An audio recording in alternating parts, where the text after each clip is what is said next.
الحمد لله نحمده ونستعينه ونستغفره ونعوذ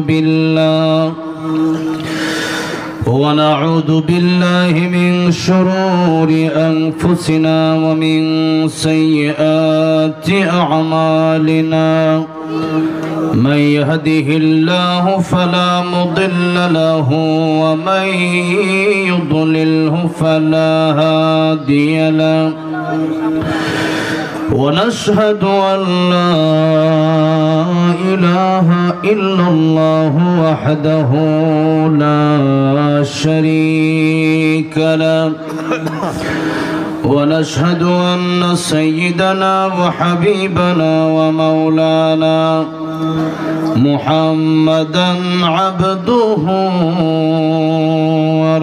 ورسوله الذي أرسله بالحق بشيرا ونذيرا وداعيا إلى الله بإذنه وسراجا منيرا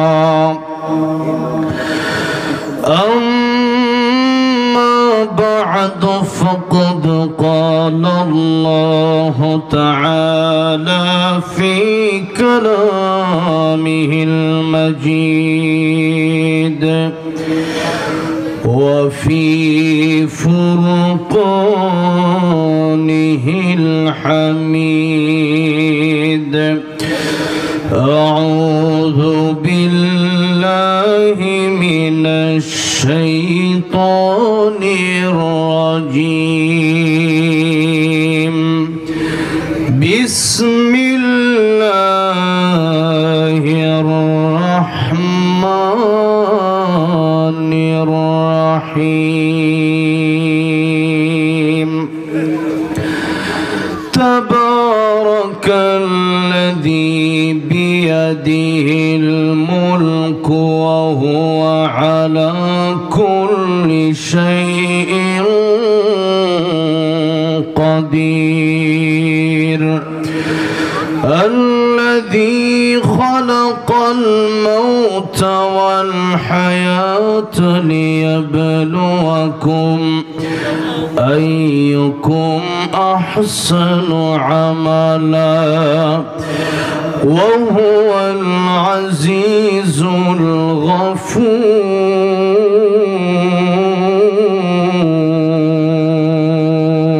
الغفور صدق الله العظيم وقال النبي صلى الله عليه وسلم اغتنم خمسا قبل خمس شبابك قبل هرمك وصحتك قبل سقمك وغناك قبل فقرك وفراغك قبل شغلك وحياتك قبل موتك أو كما قال النبي عليه الصلاة والسلام وقال تعالى في شان حبيبه ومحبوبه مخبرا وآمرا إن الله وملائكته يصلون على النبي يا أيها الذين آمنوا صلوا عليه وسلموا تسليما اللهم صل على محمد وعلى آل محمد كما صليت على إبراهيم وعلى آل إبراهيم إنك إنك حميد مجيد اللهم بارك على محمد وعلى آل محمد كما باركت على إبراهيم وعلى آل إبراهيم إنك حميد مجيد পাবনা জেলার বেড়া থানার কৈটলা হরিরামপুর যুব সমাজের উদ্যোগে এবং মৃত ব্যক্তিদের রুহের মাগফিরাত কামনায় আজকের এই বিরাট ইসলামী জলসার সম্মানিত শ্রদ্ধাভাজন সভাপতি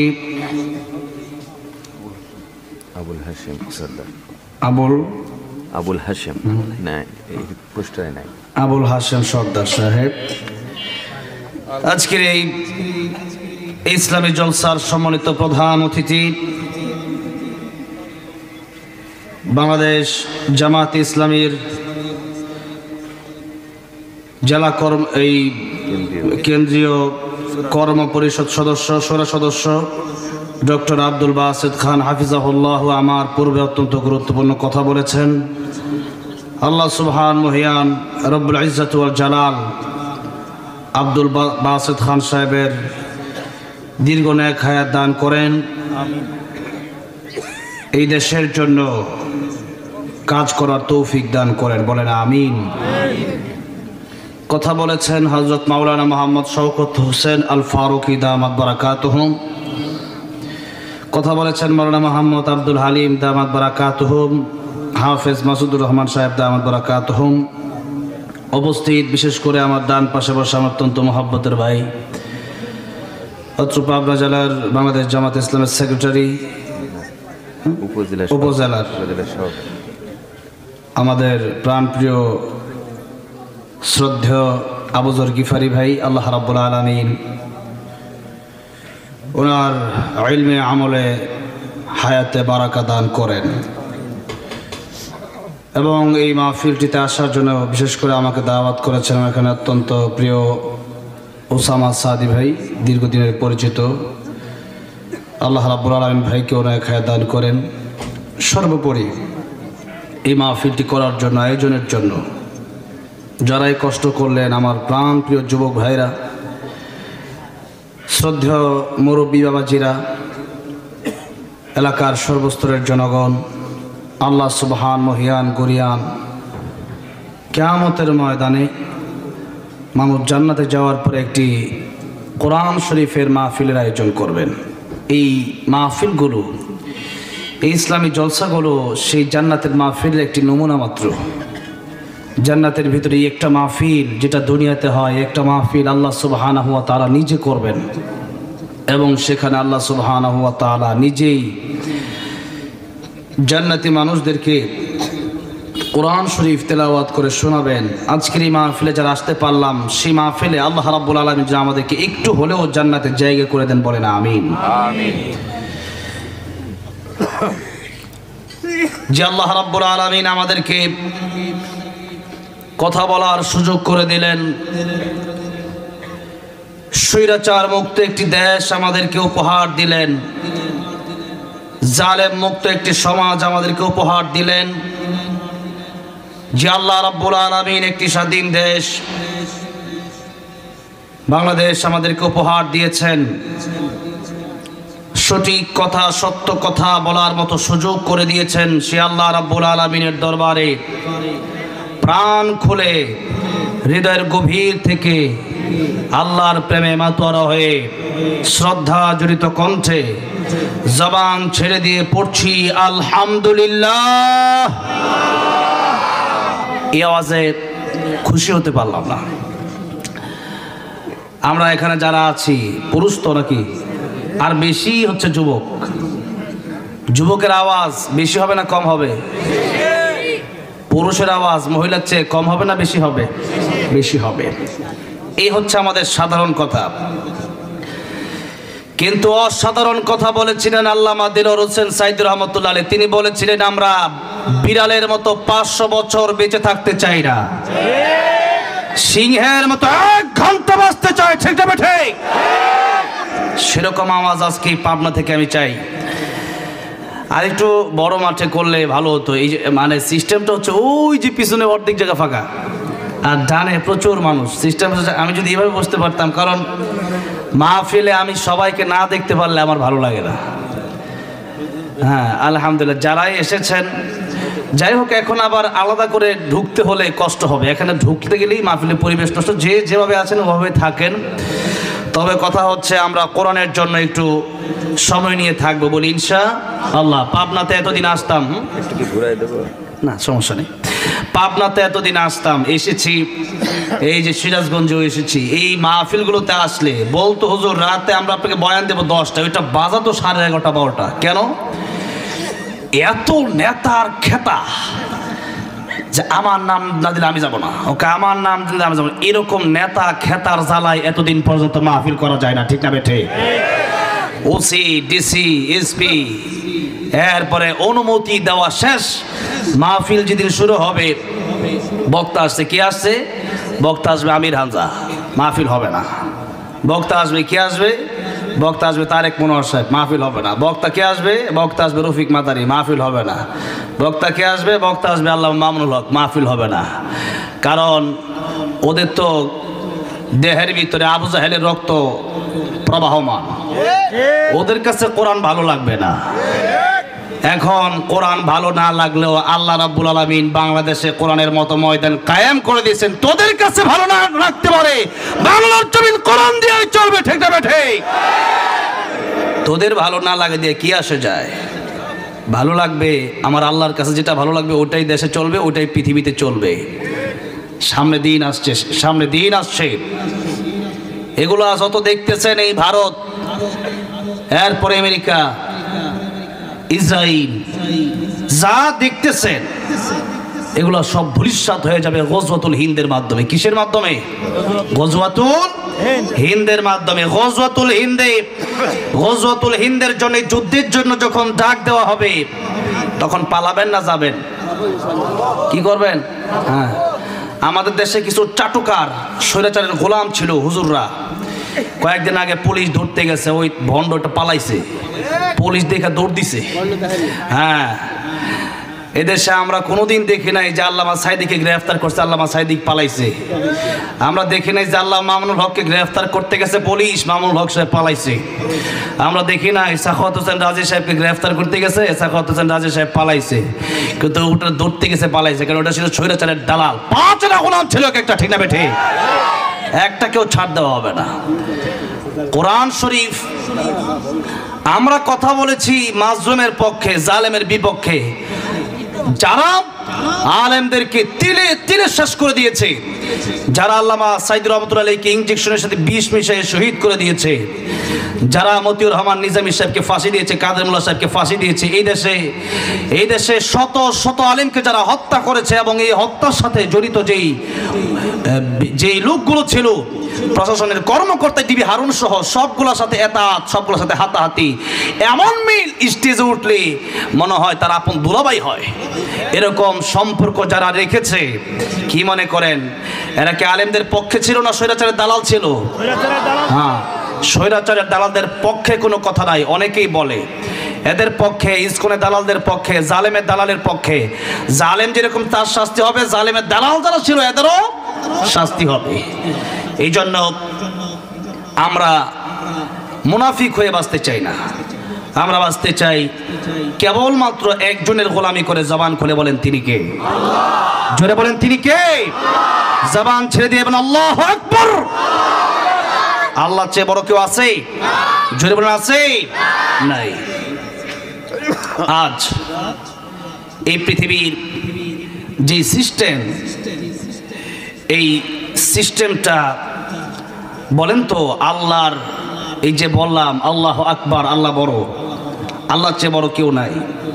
বলেন এই পৃথিবীতে আমরা যেভাবে চলছি, দেশ যেভাবে চলছে, পৃথিবী যেভাবে চলছে, ওটা কি কোরআনের নিয়মে, আল্লাহর নিয়মে চলছে না আমাদের নিজস্ব নিয়মে?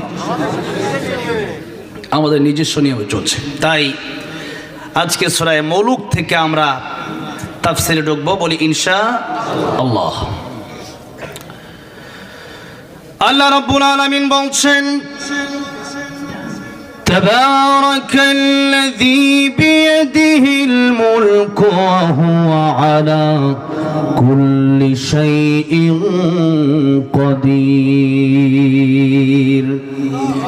এই আকাশ জমিন, আমরা যারা এখানে বসে আছি, যারা দাঁড়িয়ে আছি, পৃথিবীর যত মাখলুক আছে, সবার একাচ্ছত্র মালিকানা কার হাতে?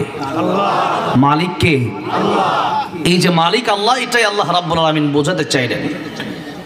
বিয়াদিহিল মুলক, রাজত্ব আমার আল্লাহর হাতে। এই পৃথিবী যা কিছু আছে, চন্দ্র সূর্য গ্রহ নক্ষত্র আকাশ জমিন জিন ইনসান, সবার মালিক আমার আল্লাহ। আর আমরা যারা পৃথিবীতে আছি সবাই আমরা গোলাম। তাহলে মালিক কে? আমরা কি? জনের মালিক কে? আমরা কি? গোলাম। এখন মালিক চলবে গোলামের কথায় না গোলাম চলবে মালিকের কথায়? গোলাম চলবে মালিকের কথায়। গোলাম যদি মালিকের কথা না শুনে, আপনি কোম্পানিতে চাকরি করতে গেছেন, কোম্পানির মালিকের কথা আপনি শুনলেন না, বললো তুমি 8 ঘন্টা ডিউটি করবা, তোমাকে মাস শেষে 15,000 টাকা বেতন দেওয়া হবে। আপনি বললেন যে 8 ঘন্টা ডিউটি আমি করব, ঠিক আছে, মন চাইলে করব, মন চাইলে করব না। মালিক বললো তোমার চাকরি নট হয়ে যাবে, ঠিক না বে ঠিক, বেতন পাবা না, চলে যাও, অন্য লোক এখানে ঢুকবে। আল্লাহ রাব্বুল আলামিন বলেন, আমি আল্লাহ রাব্বুল আলামিন তোমাদের মালিক, তোমরা আমার গোলাম। আকাশের নিচে জমিনের উপরে আমি আল্লাহ রাব্বুল আলামিন তোমাদেরকে যেভাবে বলবো ওভাবেই তোমরা চলবা। আর যদি আকাশের নিচে জমিনের উপরে আমি আল্লাহর গোলামি না করে তোমরা চলাফেরা করো, আল্লাহ রাব্বুল আলামিন সূরা রহমানে বলছেন, ইয়া মা'আশারাল জিন্নি ওয়াল ইনসি ইন ইসতাতা'তুম আন তানফুযু মিন আকতারিস সামাওয়াতি ওয়াল আরদি ফানফুযু লা تنفذون إلا بسلطان فبأي آلاء ربكما تكذبان। যারা পারেন ঠোঁট মিলে আমার সাথে পড়েন, فبأي آلاء ربكما تكذبان। আল্লাহ রাব্বুল আলামিন বললেন, আমার আকাশ আমার জমিন তোমাদেরকে আমি আল্লাহ রাব্বুল আলামিন বানালাম। هل أتى على الإنسان حين من الدهر لم يكن شيئا مذكورا। কিছুই ছিল না তোমরা, জিরো থেকে আমি আল্লাহ রাব্বুল আলামিন তোমাদেরকে হিরো বানায় দিলাম। বান্দারে বানানোর তো অবশ্যই একটা উদ্দেশ্য আছে। উদ্দেশ্য হলো আমি আল্লাহ রাব্বুল আলামিন তোমাদেরকে কেবলমাত্র আমি আল্লাহর ইবাদতের জন্য পাঠালাম। ও বান্দারে, মাঝে মধ্যে ভুল হয়ে যেতে পারে, মাঝে মধ্যে অন্যায় হয়ে যেতে পারে। আমি আল্লাহ রাব্বুল আলামিন এই অন্যায় মাঝে মধ্যে যদি তোমরা করো আমি আল্লাহ ক্ষমাও করে দেব, এই ঘোষণা আল্লাহ রাব্বুল আলামিন দিয়েছেন। তবে অহংকার করা যাবে না, ঘাড়তেরামি করা যাবে না। এই দুইটা রোগের কারণে ইবলিস যে ছিল ফেরেশতাদের সরদার, সেই ইবলিসকে আল্লাহ রাব্বুল আলামিন জান্নাত থেকে বের করে দিলেন, বিতাড়িত করে দিলেন। সে আল্লাহ রাব্বুল আলামিন ইবলিসকে বলেছেন, ইবলিস আমার কথা তুমি মেনে নাও, পাল্টা প্রশ্ন করো না। আমি বলেছি আদমকে তুমি সিজদা করো। ইবলিস বলল, খলাকতানি মিন নার ওয়া খলাকতাহু মিন তিন। আমি আগুনের তৈরি আর আদম মাটির। রব্বুল আলামিন যেহেতু সম্মান দিয়েছি, তুমি পাল্টা প্রশ্ন করো না। তোমাকে বলেছি এটাই তোমার ইবাদত। ইবলিস বলল এটা আমার ভালো লাগে না। আল্লাহ রাব্বুল আলামিন বললেন তোকে আমি আমার কাছ থেকে তুই লানত প্রাপ্ত হয়ে গেলি, ধ্বংস হয়ে গেল। এই অহংকারের কারণে ইবলিস ধ্বংস হয়ে গেল। এই জন্য গুনাহ হতে পারে। এখানে যারা এসেছেন সবার কিছু না কিছু গুনাহ আছে না? একবার তো নিষ্পাপ না, সবাই কি নিষ্পাপ? গুনাহ সবারই কম বেশি আছে। আমি এই তো কয়েকদিন আগে টাঙ্গাইলে এক মাহফিল গেলাম। মাহফিলে যাওয়ার পর এক মন্ত্রী আসছে, সাবেক মন্ত্রী। আমি দেখে বললাম ও স্টেজে থাকলাম, স্টেজেই থাকবো না। আমি স্টেজ থেকে বের হয়ে গেলাম, গিয়ে আবার ওই মাদ্রাসায় বসলাম যে মাদ্রাসার প্রোগ্রাম। লতিফ সিদ্দিকী আসছে। আমি বললাম টাঙ্গাইল কালিয়াতির প্রোগ্রাম ঠিক আছে, এতদিন পর্যন্ত এরা স্টেজে ক্ষমতার দাপটে উঠছে, কিন্তু এখন উঠলো কিভাবে?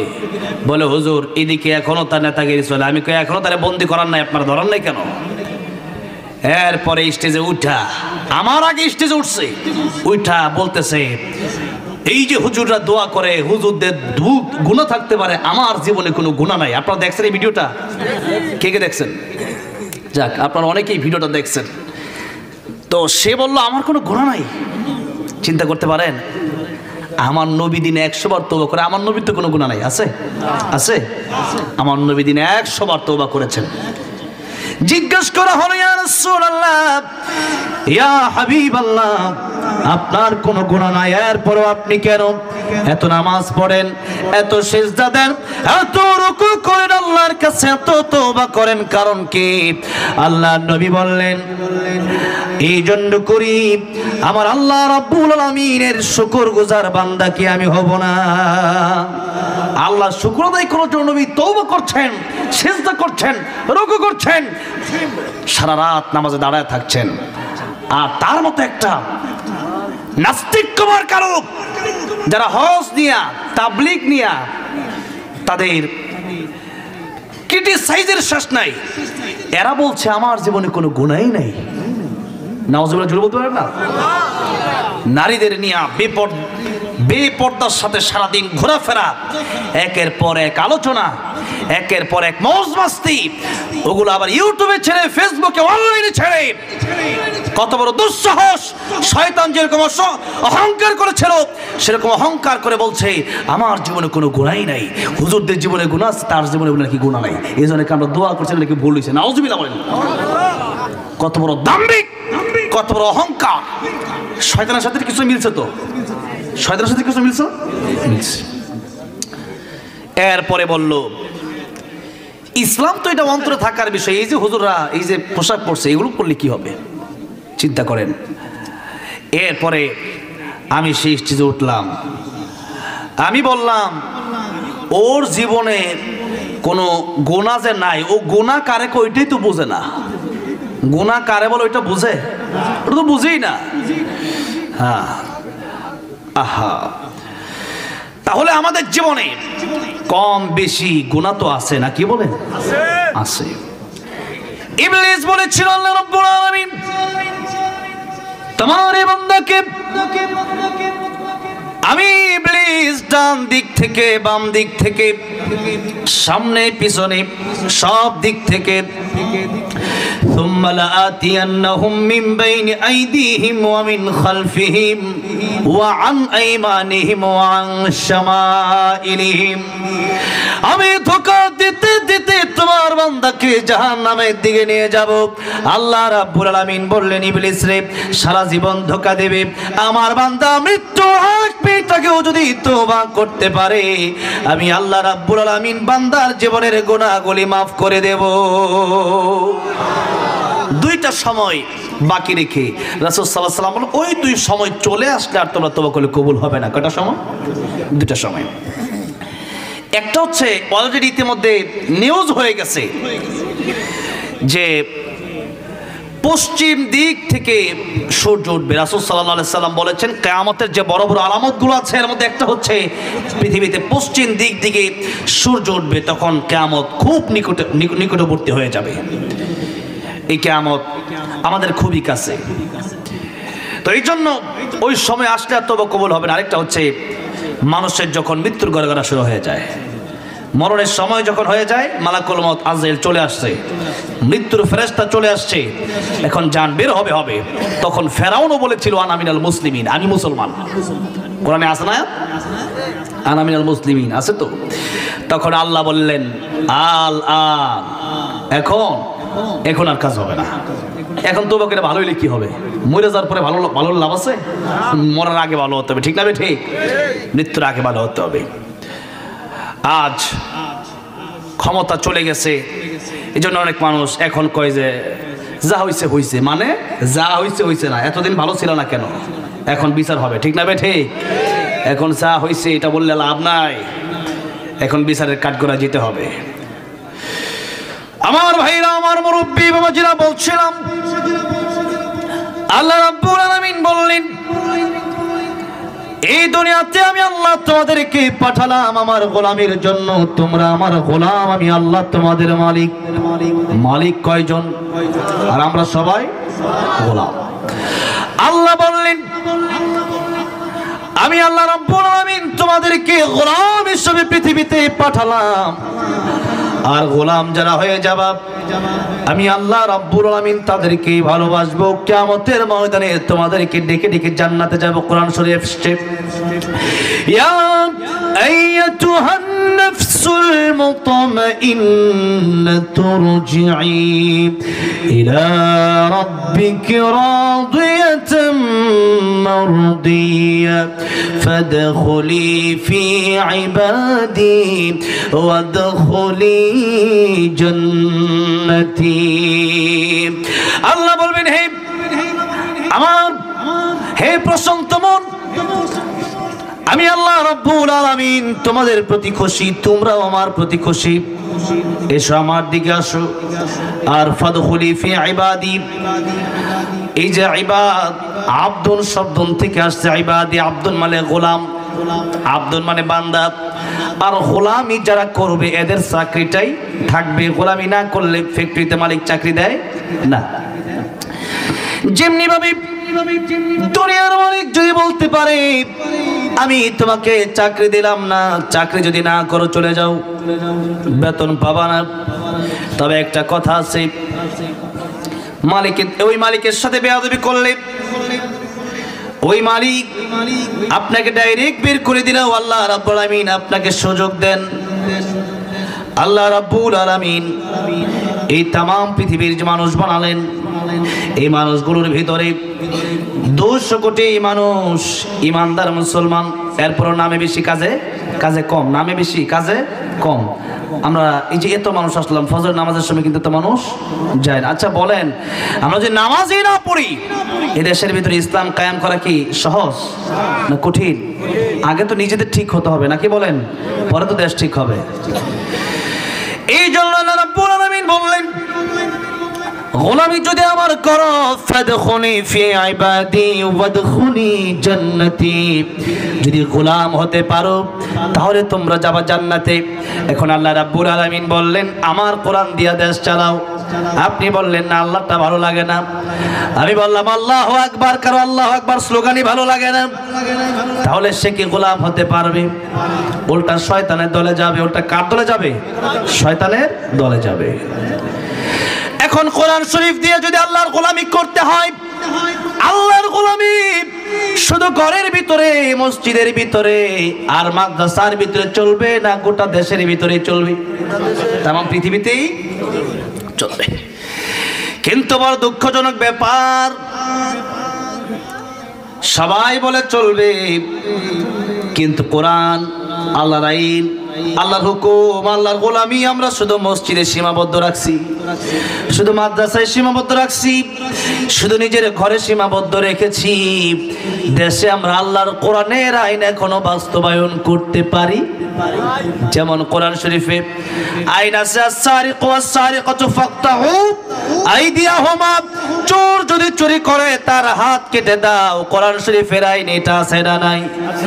এখন আপনি এই আইন তো মানেনি না, বরং কালকে একজন হাত কাটলে দেখবেন এর প্রতিবাদও কয়েকজন করবে, কিন্তু নামে মুসলমান কিন্তু ভিতরে ঈমান। ওয়া মিনান নাস মান ইয়াকুলু আমান্না বিল্লাহি وباليوم الآخر وما هم بمؤمنين يخادعون الله والذين آمنوا وما يخدعون إلا أنفسهم وما يشعرون আল্লাহ বলেন যারা বলে ঈমান এনেছি সবাই তো আসলে ঈমানদার না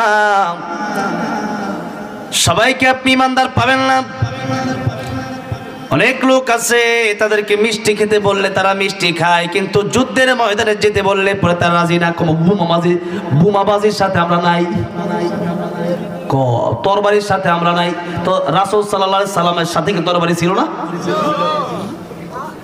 হযরত আলী রাদিয়াল্লাহু আনহুর সাথে কি তরবারি ছিল না হযরত আলী রাদিয়াল্লাহু আনহুর সাথে তরবারি ছিল ওমরের সাথে তরবারি ছিল খালিদ ইবনে ওয়ালিদের সাথে তরবারি ছিল হযরত আবু বকর সিদ্দিক রাদিয়াল্লাহু আনহুর সাথে তরবারি ছিল আমাদের হাতে তরবারি দেখলে জঙ্গিবাদ বলার মানেটা কি বুঝতে হবে সমস্যা আছে কোথাও ঠিক না বেঠে এই যে তাহেরি ও বলছে এবং ওদের সাথে যারা আছে ওরা বলছে আমরা শান্তির প্রতীক আমরা ওই বোমাবাজির সাথে নাই তরবারির সাথে আমরা গুলির সাথে আমরা নাই তোরা তো থাকবেই না তোরা তো বাটপার নামে তোরা শনি নামের বাটপার তোরা থাকবি কেমনে ঠিক না ঠিক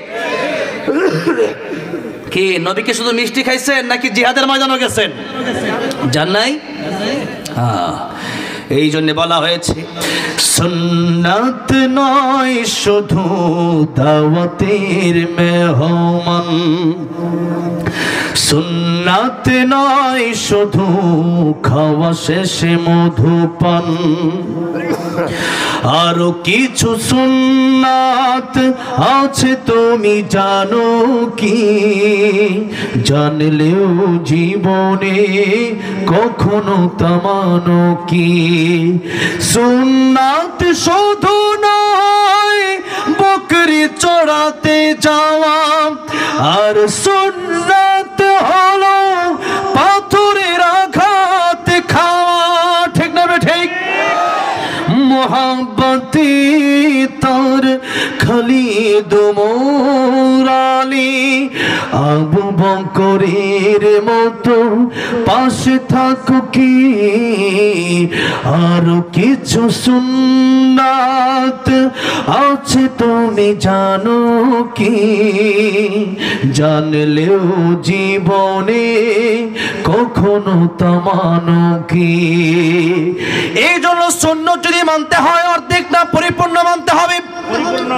বলেন আল্লাহ রাব্বুল আলামিন বললেন ইয়া আইয়ুহাল্লাযীনা আমানু দুখুলু ফিস-সিলমি কাফা ওয়া লা তাত্তাবিউ খুতুওয়াতিশ শাইতান ইন্নাহু লাকুম আদুউম মুবিন গোলামি যদি করতে চাও মুসলমান যদি হতে চাও তোমরা অর্ধেক মানলে হবে না বরং পরিপূর্ণ মানো উদখুলু ফিস-সিলমি কাফা আইতাম্মা মানলে পরিপূর্ণ মানবা অর্ধেক মানলে হবে না অর্ধেক মানে মুনাফিকরা অর্ধেক মানে কারা অর্ধেক মানে কারা মুনাফিকরা আপনি আর আমি কেমন মুসলমান আপনি আর আমি হয়তো এরকম জন্মগতভাবে মুসলমান হয়েছি আর অনেকে হয়তো ইমাম সাহেবের কাছে কালিমা পড়ে হাত রেখে মুসলমান হয় আর আব্দুল্লাহ ইবনে উবাই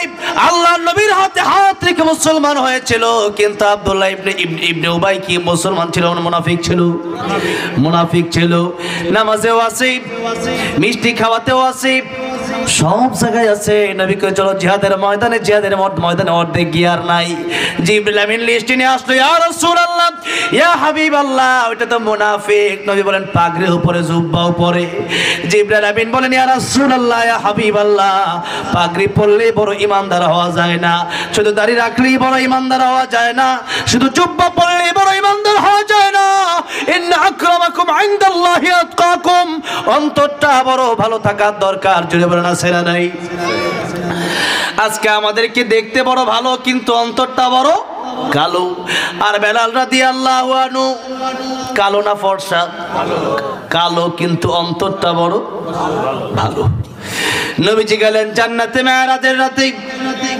নবীজি গিয়া দেখলেন কার পায়ের হাঁটার আওয়াজ শোনা যায়।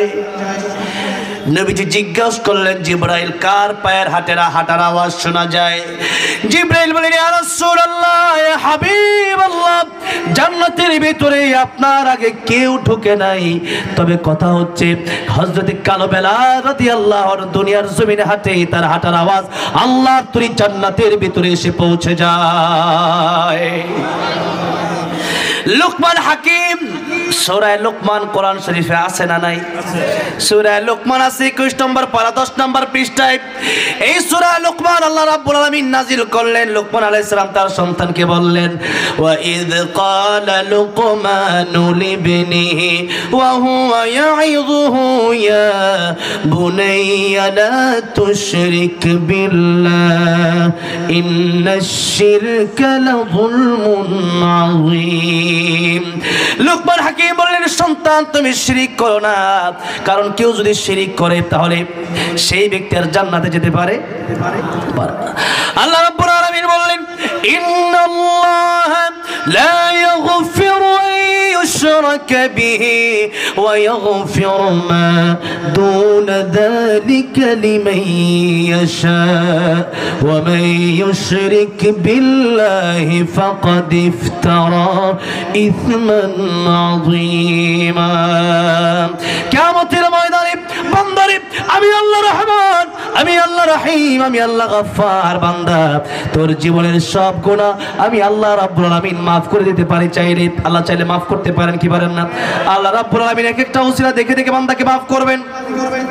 এমনকি একজন মানুষ কিয়ামতের ময়দানে হাদিস শরীফে এসেছে জান্নাতে যাবে। নবীজি বলেন ওই ব্যক্তিটাকে দুনিয়াতে একজন মানুষ এক গ্লাস পানি পান করিয়েছিল বিপদের সময়। সেই ব্যক্তি বলবে, তোমাকে আমি পানি পান করিয়েছিলাম, তুমি তো আল্লাহর প্যারা বান্দা, আজকে কি আমাদের জান্নাতে তোমার সাথে নিয়ে যাওয়া যায় না? ওই লোকটা আল্লাহর কাছে বলবেন, আল্লাহ রাব্বুল আলামিন আমাকে দুনিয়াতে এক গ্লাস পানি পান করিয়েছিল, এক গ্লাস পানির ওসিলায় আল্লাহ রাব্বুল আলামিন কিয়ামতের ময়দানে ওই ব্যক্তিকে সাথে তারও জান্নাতের মালিক বানিয়ে দিবে। তাহলে কোন আমল আমার আপনার আল্লাহর কাছে মানে প্রিয় হয়ে যায়, এটা কি বলা যায়? যদি বলা যায়, বলা যায় না। যেই কারণে কোন নেক আমল ছোট হলেও সেটা ছাড়া যাবে না, আর গুনাহ যদি ছোট হয় সেটাও করা যাবে। আপনি জান্নাতে যাওয়ার জন্য একটা নেক আমলই যথেষ্ট, আবার জাহান্নামে যাওয়ার জন্য একটা গুনাহই যথেষ্ট। আমরা জান্নাতের আশা করি আর জাহান্নামকে আমরা ভয় করি। আল্লাহ রাব্বুল আলামিন বলেন কিয়ামতের ময়দানে মানুষের অনেক গুনাহ থাকবে, আমি আল্লাহ রাব্বুল আলামিন কোন গুনাহ থেকে কারে বাঁচায়া, কোন নেক আমলের কারণে, কোন ভালো কাজের কারণে আমি আল্লাহ কাকে জান্নাত দেব এটা আমি আল্লাহই ভালো জানি। আমি আল্লাহর বান্দার এক একটা ভালো কাজকে ওসিলা বানায়া কিয়ামতের ময়দানে বান্দাকে জান্নাতের মালিক বানিয়ে দেব। আল্লাহ তুমি দয়ার সাগর রহমানুর রহিম, তোমার দয়ায় পূর্ণ আমার সারা নিশিদিন, তোমার দয়ায় পূর্ণ আমার সারা নিশিদিন। আল্লাহ তাআলা কিয়ামতের ময়দানে আসলেই তো আমরা গুনাহগার। কিয়ামতের ময়দানে আল্লাহ তুমি আমাদের উপর রহম করে আমাদের প্রত্যেককে জান্নাত দিও, বলেন আমিন। যে কথা বলছিলাম, আল্লাহ রাব্বুল আলামিন বলেন লা ইয়াগফিরু আন ইউশরাকা বিহি, আমি আল্লাহ তোমাদের জিন্দেগীর গুনাহ maaf করে দিতে পারি চাইলে, কিন্তু একটা গুনাহ আমি আল্লাহ আগেই ওয়াদা করলাম maaf করব না, তওবা না করে আসলে। সেটা সেই গুনাহ হচ্ছে শিরকের গুনাহ, মাজার পূজার গুনাহ। এই দেশে মাজার পূজাও আছে, এই দেশে পীর পূজাও আছে, এমন পূজা করে এই দেশে নেতা পূজাও আছে। নেতা পূজা আছে না? নেতা যায় সবাই মাথা নিচা করে ফুল দেয়, ওইটা হারাম, করা যাবে না। এই নেতা পূজা, পীর পূজা, কবর পূজা যেটাই করুক না কেন সবগুলো হারাম। সিজদা দিতে হবে একজনকে, জুড়ে বলেন তিনি কে? গোলামি করতে হবে একজনের, জবান খুলে বলেন তিনি কে? এবার আসেন আল্লাহ রাব্বুল আলামিন এই লোকমান হাকিমের নামে সূরা নাজিল করলেন। যে কথা বলছিলাম, লোকমান হাকিম তিনি ফর্সা ছিলেন না কালো ছিলেন? কালো। এরপরে ছিলেন একজন বকরির রাখাল। কি ছিলেন? বকরির রাখাল। অনেক ধনী না গরিব? গরিব। গরিব, কালো, রাখাল, এরপরে আল্লাহ রাব্বুল আলামিন কোরআন শরীফে তার নামে সূরা নাজিল করে দিলেন। সে লোকমান হাকিম তার সন্তানকে যে কথা বলেন আল্লাহ হুবহু কোরআন শরীফে ওই আয়াতগুলো এইভাবে নাজিল করছেন। কি সম্মান আল্লাহ দিলেন! কেন? ভিতরটা ভালো ছিল, ঠিক না বেঠে? অন্তরটা ভালো ছিল। এই জন্য নবী জীবন আত্তাকওয়া হা হুনা, আত্তাকওয়া হা হুনা, আত্তাকওয়া হা হুনা। নবী তিনবার বলে এইভাবে দেখালেন তাকওয়া থাকে ভেতরে। তাকওয়া কোথায় থাকে? ভেতরে থাকে। আজকে আমাদের চেহারা বড় সুন্দর, চেহারা বড় ভালো, কিন্তু আল্লাহর সাথে আমাদের সম্পর্ক নাই। আল্লাহর সাথে সম্পর্ক নাই, যার কারণে বিপদে পড়লে পরে দৌড়ান নেতার কাছে, বিপদে পড়লে দৌড়ান বড় ভাইয়ের কাছে। সাহাবায়ে কেরাম বিপদে পড়লে দৌড়াতো আল্লাহর কাছে। কার কাছে? ইব্রাহিম আলাইহিস সালামকে যখন আগুনে ফেলে দেওয়া হবে, ইব্রাহিম আলাইহিস সালামের সামনে জিবরাইল আলাইহিস সালাম চলে আসলেন। আল্লাহর পয়গম্বর ইব্রাহিম খলিলুল্লাহ, আপনি বলেন আপনার আগুন থেকে বাঁচায় দেই। পয়গম্বর ইব্রাহিম খলিলুল্লাহ ডেকে বললেন, আমারে তুমি কেন আগুন থেকে বাঁচাবা? আমার আল্লাহ কি অন্ধ হয়ে গেছে? আমার আল্লাহ রাব্বুল আলামিন কি আমার দেখে না? আল্লাহু আকবার। আমার আল্লাহ কি আমার দেখে না? আর আমার আল্লাহ যদি আমার দেখে, আমি আগুনে পড়বো, এটা তো আল্লাহ দেখতেছে। ওটা দেখার পরে যদি আল্লাহ সহ্য করে, আল্লাহর কাছে ভালো লাগে, আমি ইব্রাহিম একবার নয় দুইবার নয়, আল্লাহর খুশির জন্য 1000 বার আমি আগুনে জ্বলতে রাজি আছি। আল্লাহ বললেন, ইয়া নারু কুনি বারদান ওয়া সালামান আলা ইব্রাহিম। আগুন আমার ইব্রাহিমের জন্য আর গরম থাকতে পারো না, আমার ইব্রাহিমের জন্য তুমি আরামদায়ক হয়ে যাও। ইব্রাহিম আলাইহিস সালাম পৃথিবী থেকে চলে যাওয়ার আগে মানুষদেরকে বলে গেল, পৃথিবীর মানুষেরা শুনো, পৃথিবীতে কত জায়গায় আমি গেলাম, কত জায়গা আমি দেখলাম, আর ওই 40টা দিন আগুনের ভিতরে আমি ছিলাম। আগুনের ভিতরে এত শান্তি, আগুনের ভিতরে এত শান্তি আমি পেয়েছি, পৃথিবীর কোন জায়গায় এত শান্তি আমি ইব্রাহিম খলিলুল্লাহ দেখি নাই। এই জন্য কবি বলেছেন, যে নামে ইব্রাহিমের আগুন হলো পানি, ডাকার মতো ডাকলে আজো সাড়া দেবেন তিনি রে মন, সাড়া দেবেন তিনি। ও মধুর নামটি মিটাই হতাশার জ্বালা, গলেতে পরো ও নামের মালা, ও নামের তুলনা হবে না, হবে না, তুলনা নাই নাই নাই, তুলনা নাই নাই নাই। এসো না আল্লাহর নামে গান গাই, এসো না মন প্রাণ জোড়াই, এসো না মন প্রাণ জোড়াই। আল্লাহু আকবার, সবাই আল্লাহু আকবার, আল্লাহু আকবার জোড়ে আল্লাহু আকবার। জামান ছেড়ে দি, আল্লাহু আকবার, সবাই আল্লাহু আকবার, আল্লাহু আকবার বলেন। আল্লাহকে তো ডাকতে পারতেছেন না, জবান বন্ধ হয়ে গেছে আমল না করতে করতে। আল্লাহু আকবার জোড়ে আল্লাহু আকবার, আল্লাহু আকবার বলেন, আল্লাহু আকবার। ও মধুর নামটি নিলে এই হৃদয় হাসে, ও মধুর নামে সুখ নেমে আসে, ও নামের তুলনা মিলে না, মিলে না, তুলনা নাই নাই নাই, তুলনা নাই নাই নাই।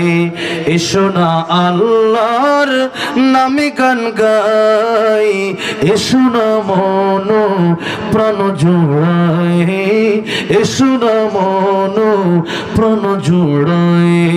আল্লাহু আকবার জোড়ে আল্লাহু আকবার, আল্লাহু আকবার বলেন।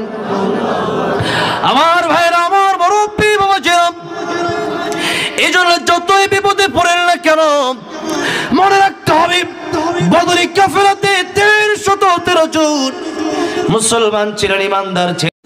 আমার ভাইরা, আমার মুরব্বি বাবাজিরা, এই জন্য আমরা চাইবো একজনের কাছে যদি জবান খুলে বলেন তিনি কে, তিনি কে। কোন পীরের কাছে যাওয়া যাবে না। এরকম ধারণাও করা যাবে না। সন্তান দেন কে? খাবার দেন কে? হায়াত দেন কে? আল্লাহ দেন। কিন্তু এগুলো আজকে আমরা আস্তে ধীরে ধীরে কোথায় যে চলে যাচ্ছি। মাজারে আমাদের দেশটা ভরপুর হয়ে গেছে, শিরকে আমাদের সমাজ নষ্ট হয়ে যাচ্ছে। মাজার তো সে ব্যক্তি ওটা কবরে চলে গেছে, ও আপনাকে কি দিবে? বরং ও তো আপনার চেয়ে দুর্বল, আপনি তো জীবিত, ও তো মরা। ঠিক না ঠিক? হ্যাঁ।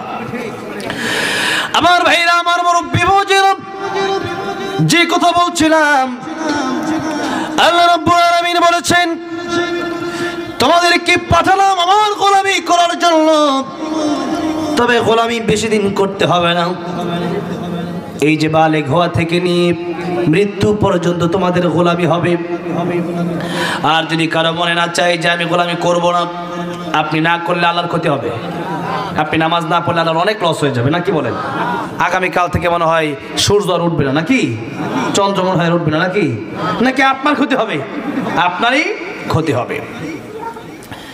আসাদ, নূর, তাসলিমা, নাসরিন, এটা তো একদল, এটা তো কোনো প্রভুতেই বিশ্বাসী না, রবেই বিশ্বাসী না। ইমাম আবু হানিফা রাহমাতুল্লাহ আলাইহি, ওনার সময় উমাইয়া মাহদী খলিফা তার কাছে নাস্তিক এসে বলল আল্লাহ মানি না। তো এটা যদি তোমরা আমাকে বিশ্বাস করাতে পারো কোনো কারণেই, আমি বিশ্বাস করব। লম্বা চড়া করে আমি ঘটনা বলার ইচ্ছাও আমার নাই, আমি বলার চেষ্টাও করি না। এক একটা ঘটনা 2-3 মিনিট 5 মিনিটে বললেই শেষ হয়ে যায়। আমি ছোট্ট করে উদাহরণ দিচ্ছি। আমাদের দেশে কিছু লোক আছে, কিছু আলেম আছেন, আমি ওনাদেরকে বলবো এক ঘটনা বলছে 5 মিনিটে বলে শেষ করে, ওটা 5 ঘন্টা লাগায়। ওটা বলা যাবে না। আপনি এক ঘটনা বললে আর বাকি কি কি কি শোনাবেন? এই জন্য কথা তো অনেক, সমাজে অনেক সমস্যা। ওষুধ দেবো কোন জায়গায়? ঠিক না ঠিক? অনেক কথাই বলার দরকার। আমাদের অনেক সমস্যা এখন সমাজে।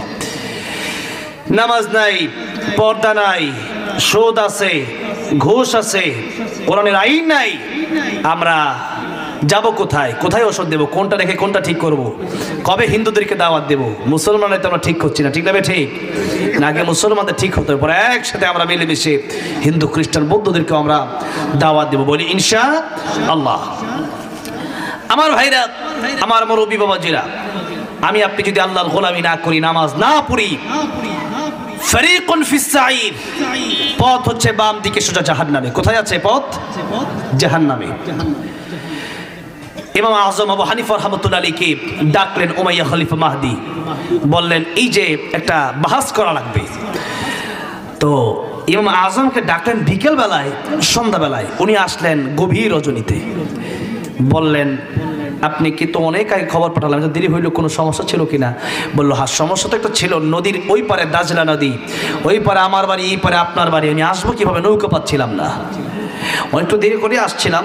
তো রাতের বেলায় মাঝি নাই, নৌকা নাই, হঠাৎ করে দেখলাম একটা গাছ এসে অটোমেটিক নৌকা হয়ে গেল।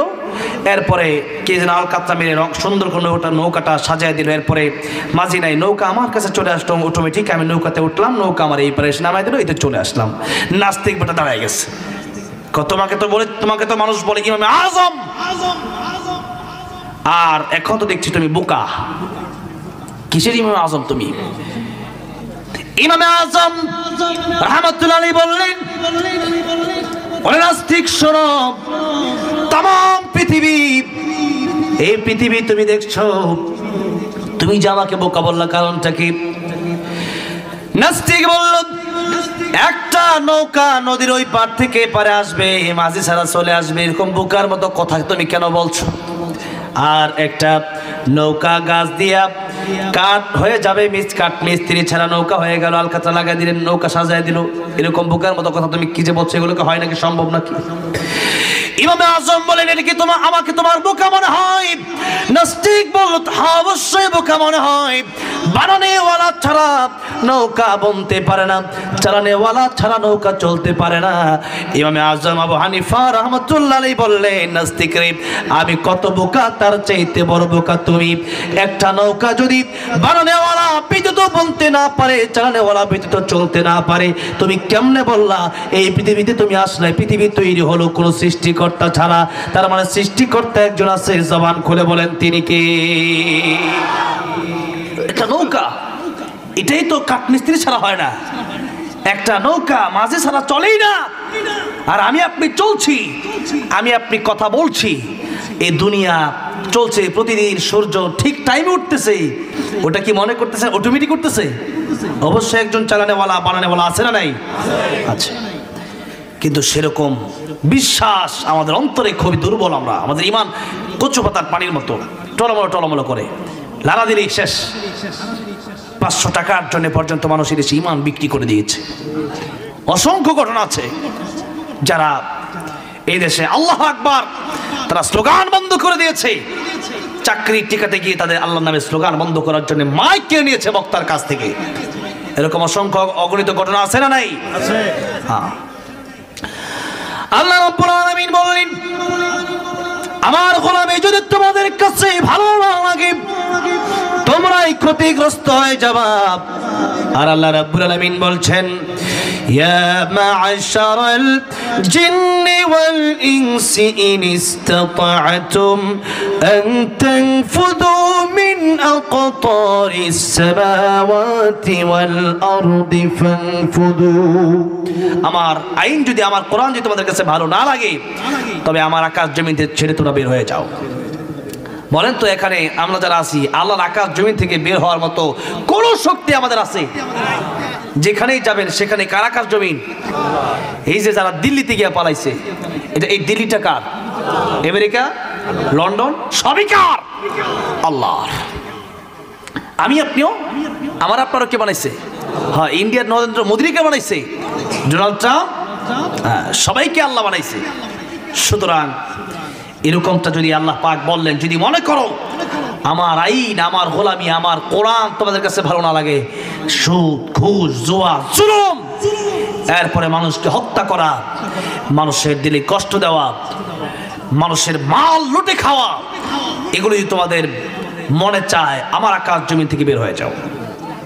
এখন আমরা যেখানেই যাব সেখানে কার আকাশ জমিন? আল্লাহ। কার আকাশ জমিন? আল্লাহর আকাশ জমিন। আল্লাহ রাব্বুল আলামিন নিজেই বলছেন, লা তানফুযুনা ইল্লা বিসুলতান। আল্লাহর আকাশ জমিন ছেড়ে পৃথিবীর কোথাও তোমরা যেতে পারবে না। যেখানে যাবে সেখানে আমি আল্লাহর আকাশ জমিন তোমরা পেয়ে যাবে।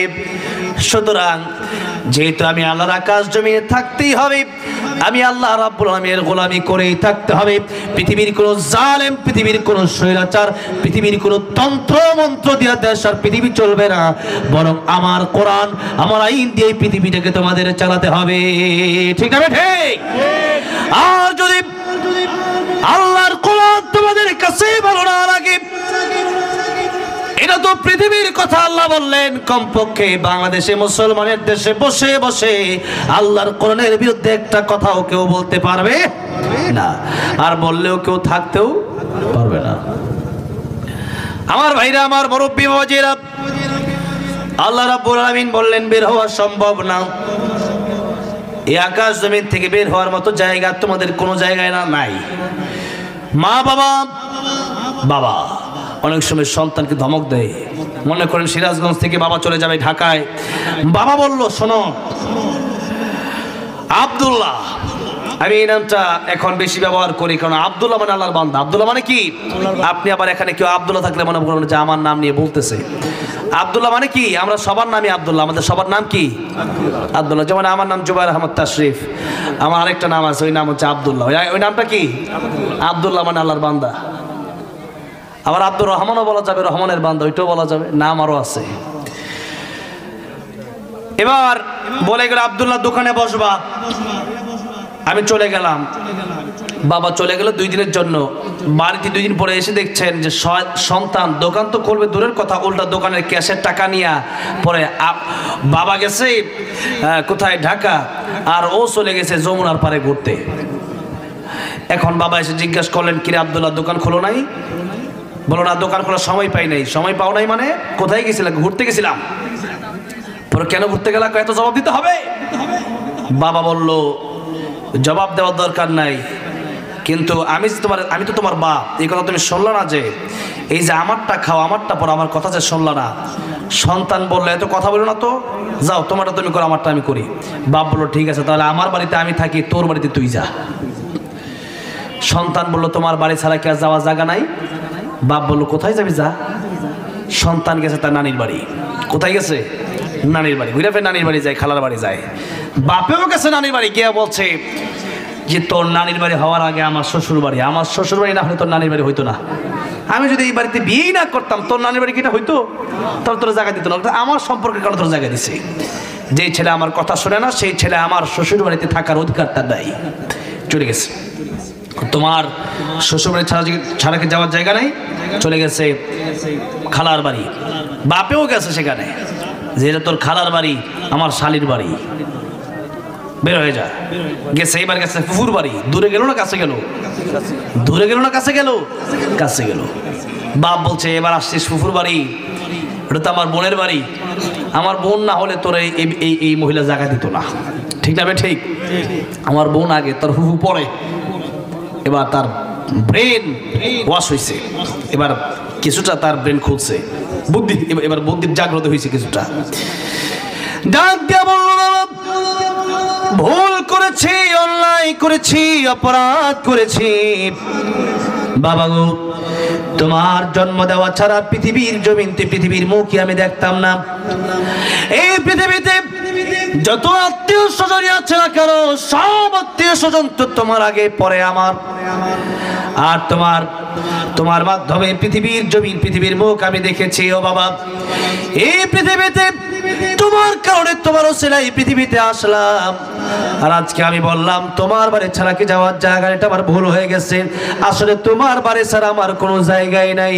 বাপ এবার তারে কোলে নিয়ে চুমা খায়, তারে আদর করে তারে চিপস কিনে দেয়, মজা কিনে দেয়। বাপ বলে সন্তান রে আমি তো তোরে আসলে ওই দিন বাড়ি থেকে বের হওয়ার জন্য বলি নাই, বরং আমি বলেছিলাম যেন ওই দিন তুই আমার কাছে ক্ষমা চাস। ও আমার সন্তান রে আমার কাছে এক সপ্তাহ পরে তুই আজকে ক্ষমা চাইলি, আজকে থেকে এক সপ্তাহ আগে যদি তুই ক্ষমা চাইতে আমার কাছে, আমি বাবা তোরে মাফ করে আমার বাড়িতে জায়গা দিয়ে দিতাম। আর আল্লাহ রাব্বুল আলামিন তিনি তো দয়ার সাগর, মায়ার সাগর।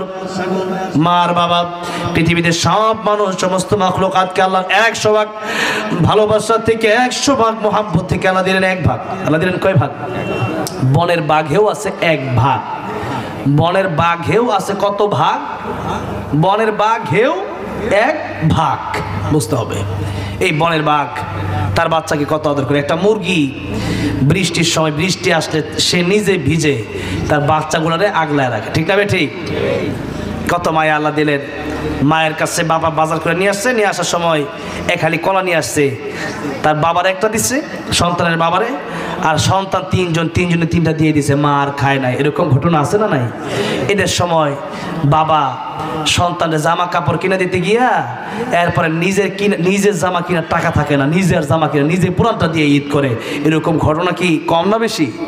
অসংখ্য ঘটনা।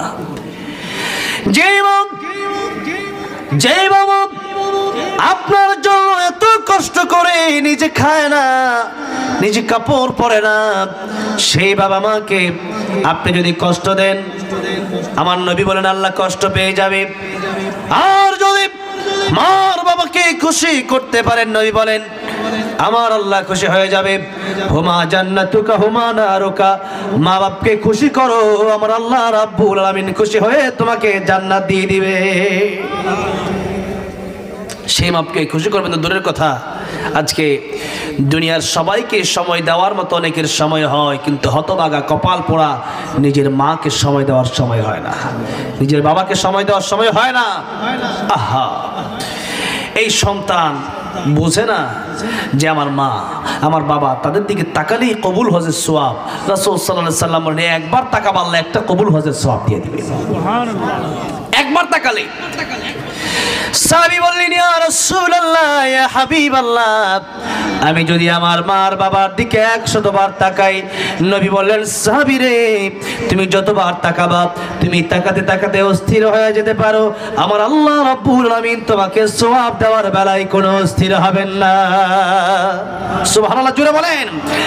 মায়ের চোখে ঝরলে পানি আল্লাহর আরশ কাঁইপা যায়, কান্দে না যেন মায়, কান্দে না যেন মায়। এই জন্য মার বাবা কত অমূল্য সম্পদ। হজে যারা গেছেন বা যারা যাবেন, আমি এবছর যাওয়ার নিয়ত করেছি। 8-10 লাখ টাকা লাগে, নিজেও যাওয়া লাগে। ইসলামে যে ইবাদত রয়েছে, ইবাদতের সিস্টেম হলো হয়তো আর্থিক নয়তো দৈহিক। দেহের মাধ্যমে ইবাদত আছে কিছু, আর অর্থের মাধ্যমে কিছু ইবাদত আছে। যেমন দেহের মাধ্যমে ইবাদতের নাম হলো নামাজ। নামাজ যদি আপনি পড়েন, ফজরের নামাজের সময় যদি আপনি বলেন এত শীত, তো একজন যাচ্ছে, আপনি বললেন তুমি যাচ্ছ তো তোমাকে 500 টাকা দিলাম, আমার ফজরের নামাজটা তুমি পড়ে দিয়ে এসো, কি বলেন নামাজ হবে নাকি? আপনার নামাজ আপনাকেই পড়তে হবে। অন্য 50,000 মানুষ মিলে যদি আপনার নামাজ পড়ে, নামাজ হবে না। আপনার নামাজ আপনাকে মসজিদে গিয়ে জামাতের সাথে পড়তে হবে। আরেকটা ইবাদত হচ্ছে আর্থিক, একটা না মানে অনেক ইবাদতই, তো একটা আমি কথা বলছি, যেমন জাকাত। জাকাত আপনার 10,000 টাকা আসছে এক বছরে, আপনি 10,000 টাকা না দিয়ে আপনি বললেন আমি 10 টাকার নামাজ পড়ে নিই, জাকাত আদায় হয়ে যাবে? হবে? হবে না। নামাজের জায়গায় নামাজ, দেহের ইবাদত আলাদা আর অর্থের ইবাদত আলাদা, দুটার ইবাদত ভিন্ন ভিন্ন। কিন্তু কিছু ইবাদত আছে যেটা দেহও লাগে অর্থও লাগে। এটার মধ্যে একটা হচ্ছে হজ। একটা কি? হজ। হজ করতে হলে টাকারও প্রয়োজন হয়, আবার দেহেরও প্রয়োজন হয়। কারণ টাকা আছে, দেহ ভালো না, যাওয়ার দরকার নাই। আবার দেহ আছে, টাকা নাই, আপনার উপর হজ ফরজ হবে না। দুটার সমন্বয়ে, দেহ এবং অর্থের সমন্বয়ে আপনাকে হজটা করতে হবে। এখন 8-10 লাখ টাকা যদি লাগে হজ করতে, এই 8-10 লাখ টাকা কামানো কি সহজ না কঠিন? কঠিন না? অনেক কঠিন। 8-10 লাখ টাকা কামানো যে ধনী তার জন্য কঠিন। এখন এটা হচ্ছে এক। দ্বিতীয় কথা হচ্ছে আপনাকে তো সেখানে কাবা শরীফে যেতে হবে, নাকি বলেন? তওয়াফ করতে হবে, সাই করতে হবে, মিনায় যেতে হবে, মুজদালিফায় যেতে হবে, আরাফার ময়দানে যেতে হবে, কোরবানি করতে হবে, অনেক কাজ। টিকিট করতে হবে, ভিসা করতে হবে, পাসপোর্ট করতে হবে, ট্রাভেলসে যেতে হবে, অনেক কাজ। এত কাজ করার পরে বছরে হজ করা যায় কয়বার? বছরে হজ করা যায় কয়বার? আপনারা আমার হয় রাগ করতেছেন, সময় কি বেশি লম্বা হয়ে গেছে নাকি? মাত্র 11টা বাজে, এখনো বাজে নাই আর কি। তো 11টা পর্যন্ত একটু জবাব দিন, হজ করা যায় বছরে কয়বার? একবার।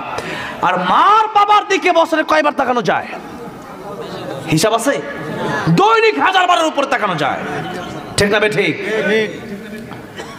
আর আমরা হজে যাওয়ার সময় কি আনন্দ আর কি আয়োজন, যে দেখো আমি হজে যাচ্ছি, দোয়া করো।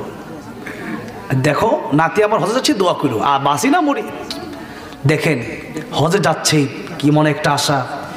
আর নবী বললেন তোমার মার বাবার দিকে একবার তাকালে, মায়ের দিকে একবার তাকাও, একটা কবুল হজের সওয়াব। বাবার দিকে একবার তাকাও, একটা কবুল হজের সওয়াব। 1000 বার তাকাও, 1000 কবুল হজের সওয়াব। সুবহানাল্লাহ। আর এখন আপনি বছরে একবার হজে যাওয়া যায়, আপনি হজে গেলেন, হজটা কবুল হলো কি হলো না আপনি কি জানেন?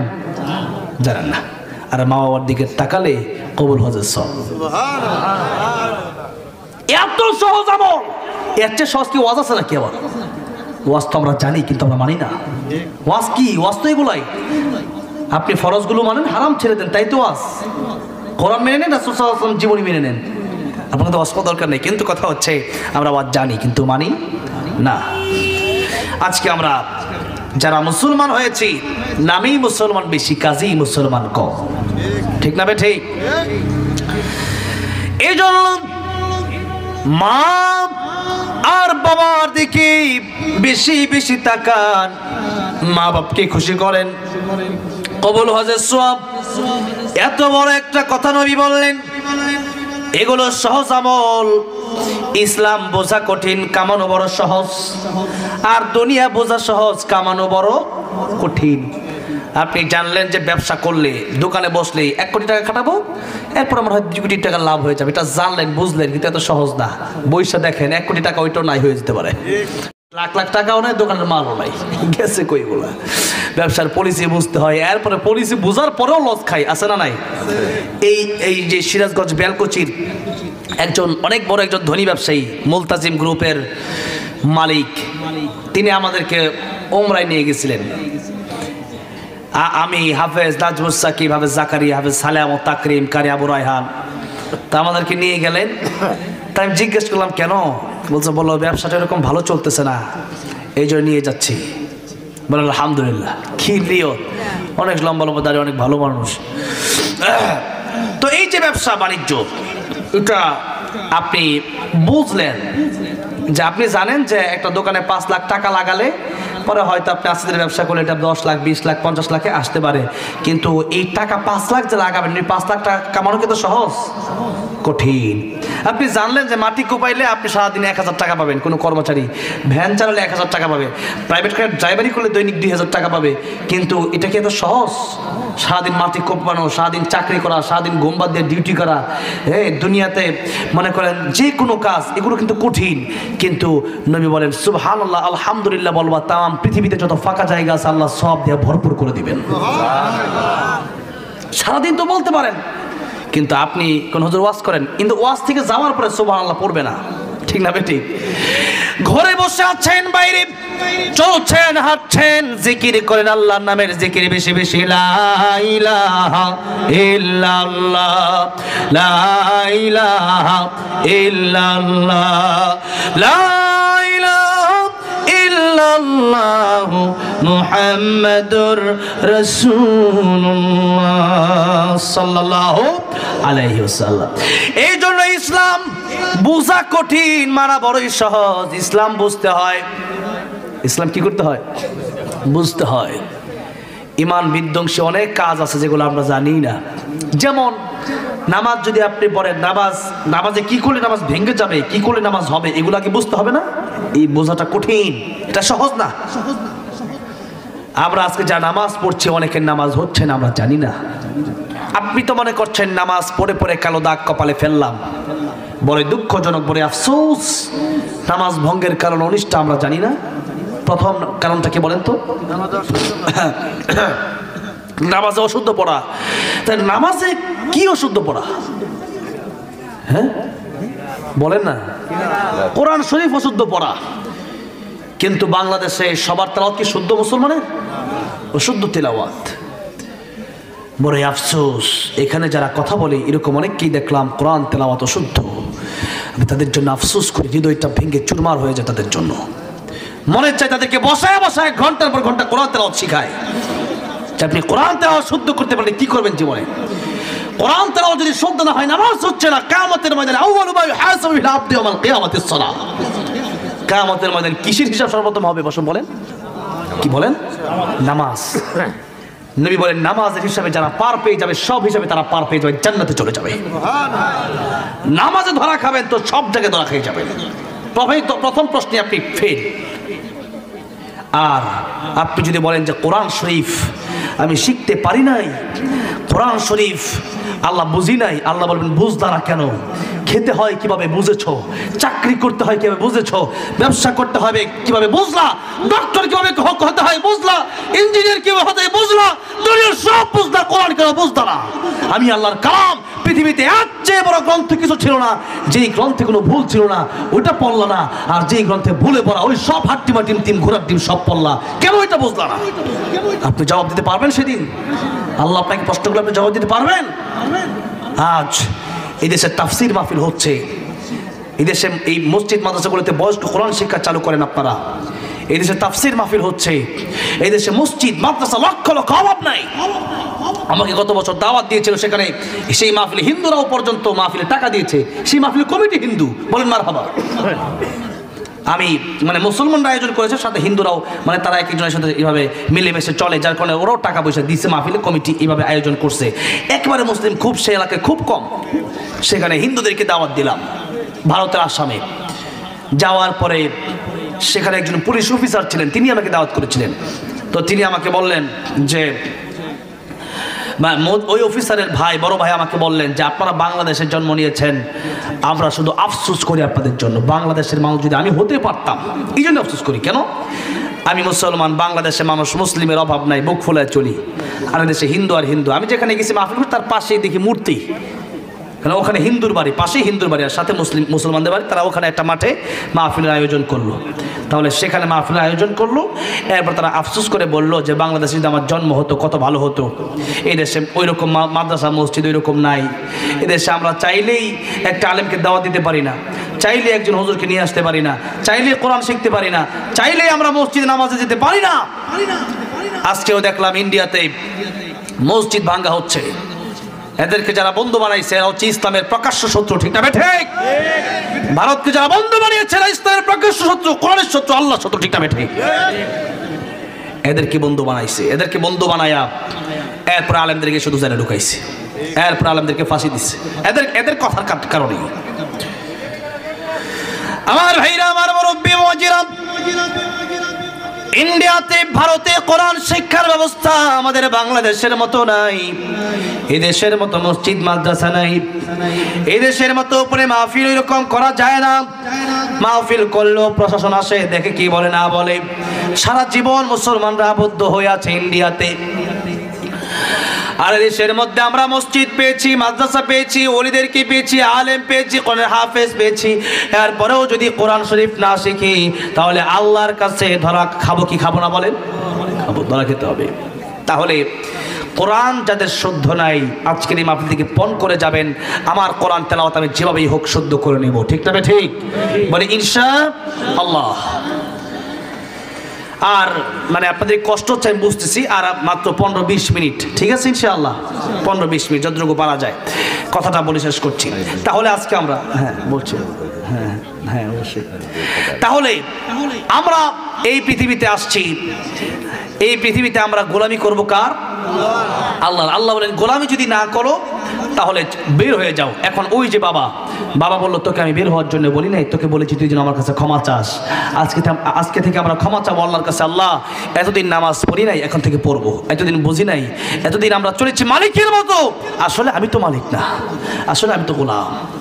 আসলে আল্লাহর কাছে নত হয়ে চলা প্রয়োজন, কিন্তু আমরা দাম্ভিকতার সাথে চলি, মনে করি আমি কি জানো, কিন্তু আমি কিছুই না, আমি কিছুই, আমি তো গোলাম, আমি গোলামের ঘরের গোলাম। মালিক একজন, তিনি কে? মালিক একজন, তিনি কে?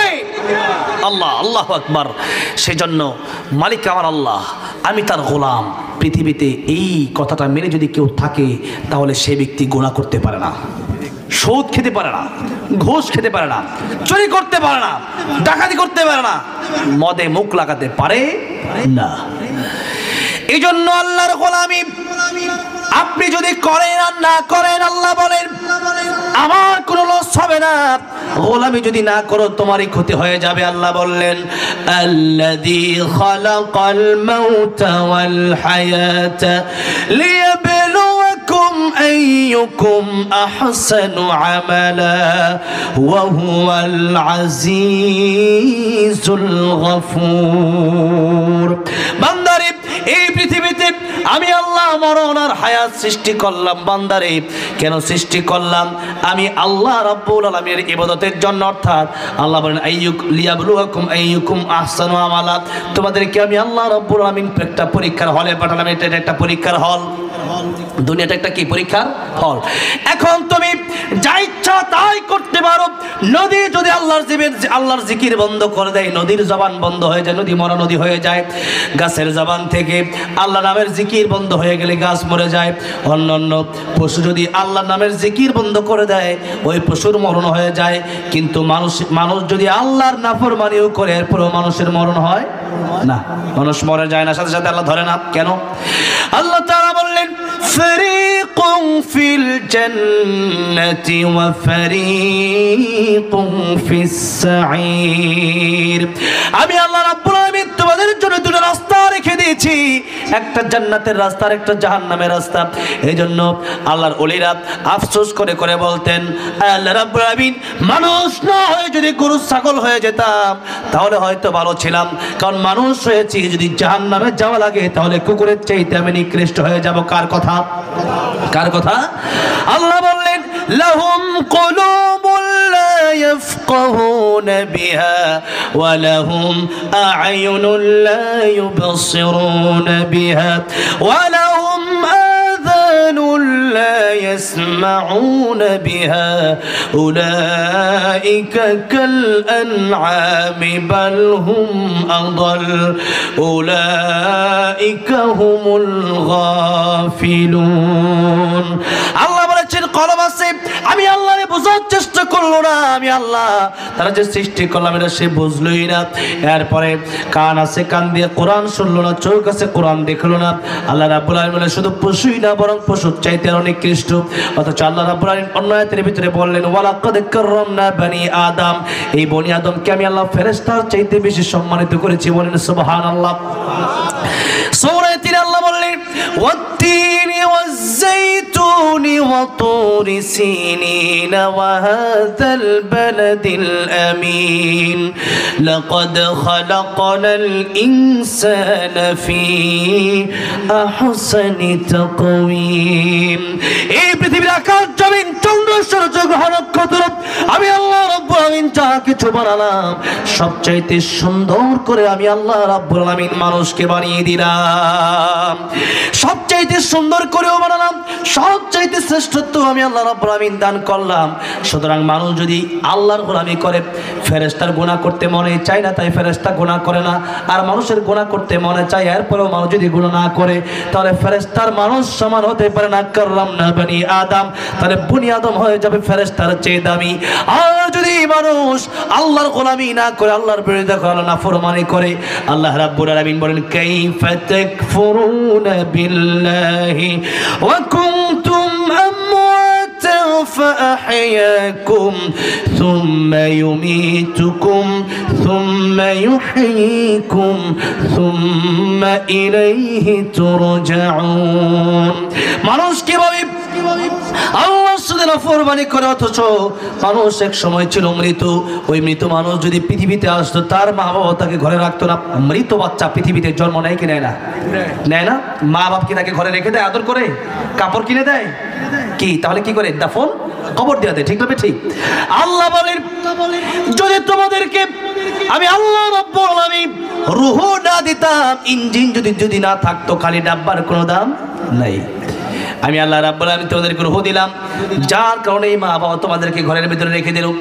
আর যদি মৃত একটা দেহ নিয়ে তোমরা পৃথিবীর জমিনে যেতা তাহলে পৃথিবী তোমাদের কেউ রাখতো না, মা বাপ রাখতো না, আওয়ামী লীগের নেতাও টানতো না, বিএনপির নেতাও টানতো না, কেউ টানতো না, কেউ টানতো না। আমার রূহ না থাকলে আমি প্রধান বক্তা হতে পারি না। আমার আবু যুরবার রূহ না থাকলে চেয়ারে এখন বসতে পারবে না। ফেরোজ শাহ গান গাচ্ছিল, এক মিনিটের নাই ভরসা, সাঙ্গ হবে রং তামাশা, দম ফোরাইলে বন্ধু চক্ষু বুঝিলে। এই ফেরোজ শাহ গান গাইতে গাইতে স্টেজের ভিতরে তার মরণ হয়ে গেল। শিল্পী আর নাই, দাওয়াত আর নাই, আমি বক্তা এখানে বসে মরতে পারি কি পারি না? আপনারা আমার আলোচনা শুনতে শুনতে আজকের মাহফিল আপনাদের মরণ হয়ে যেতে পারে কি পারে না?